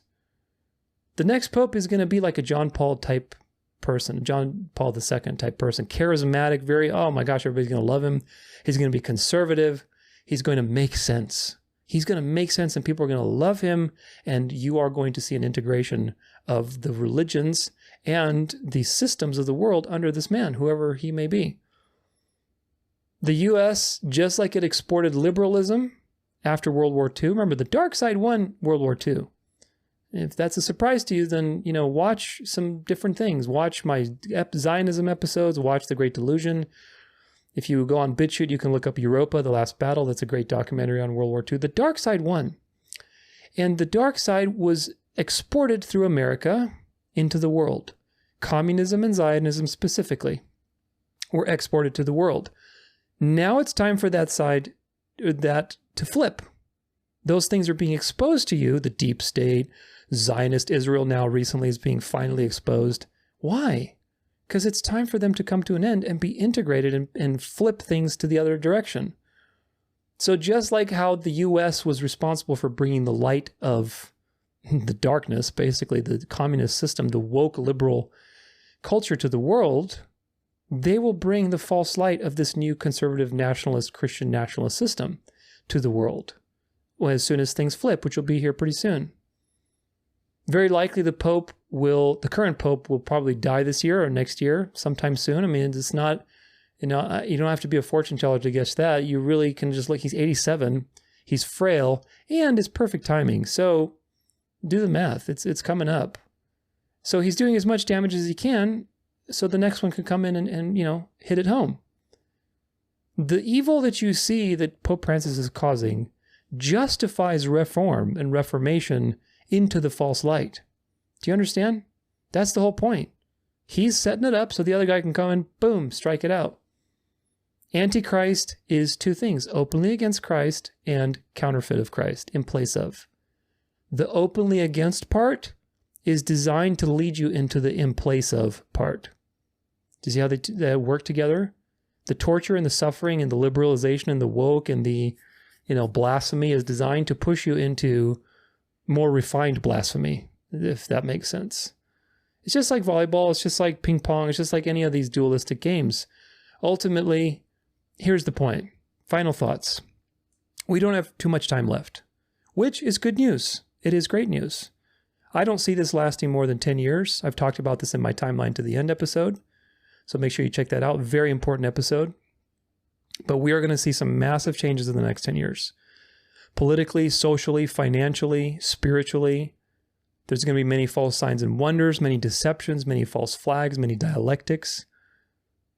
You are going to be in a storm of duality. And you need to realize that this is the devil's weapon against you. Go here, go there. Oh my gosh, this happened. Oh, that happened. It's designed to pull you off the narrow road. My goal with this episode has been to give you patterns and to train your recognition of patterns so that when you see something, you understand context immediately. And you see where it's going, you see the path, you see the relationships, and you're able to stay in the quote-unquote eye of the storm, which is really walking the narrow road with Christ. Watch my End Time series, watch my Dark to Light episodes, watch my Christian Nationalism series, watch my Sabbath series, and learn the truth, folks. Don't be stubborn on this point. Just entertain the evidence. There's so much evidence there. I don't ever have you take my word on it. Just look at the evidence. Watch my Sabbath series, learn the truth about the Sabbath, because, the Sabbath is going to be the final test of this generation. And if you think it's silly, if you think it's stupid what I'm saying, watch and just entertain the evidence, lest you become a fool and you get swept up by history. Duality is not evil. God created dark and light and used it for the greatest good, which is the salvation of mankind. But the devil wants to be God and is counterfeiting a fake salvation, a fake gospel, a fake eternity, a fake golden age. All this is on the horizon.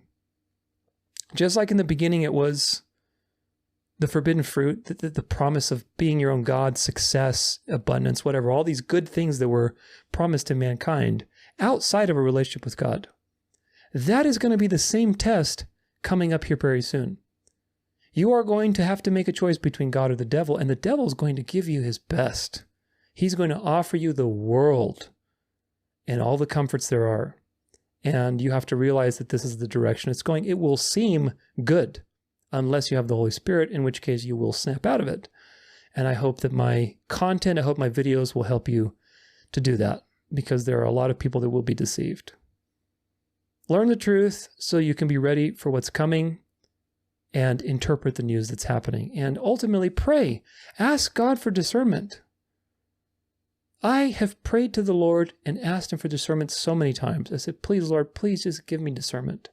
Help me not to be deceived, and help me not to deceive others as well, because these things are very important. I want to share them with others, and I don't want to deceive anybody.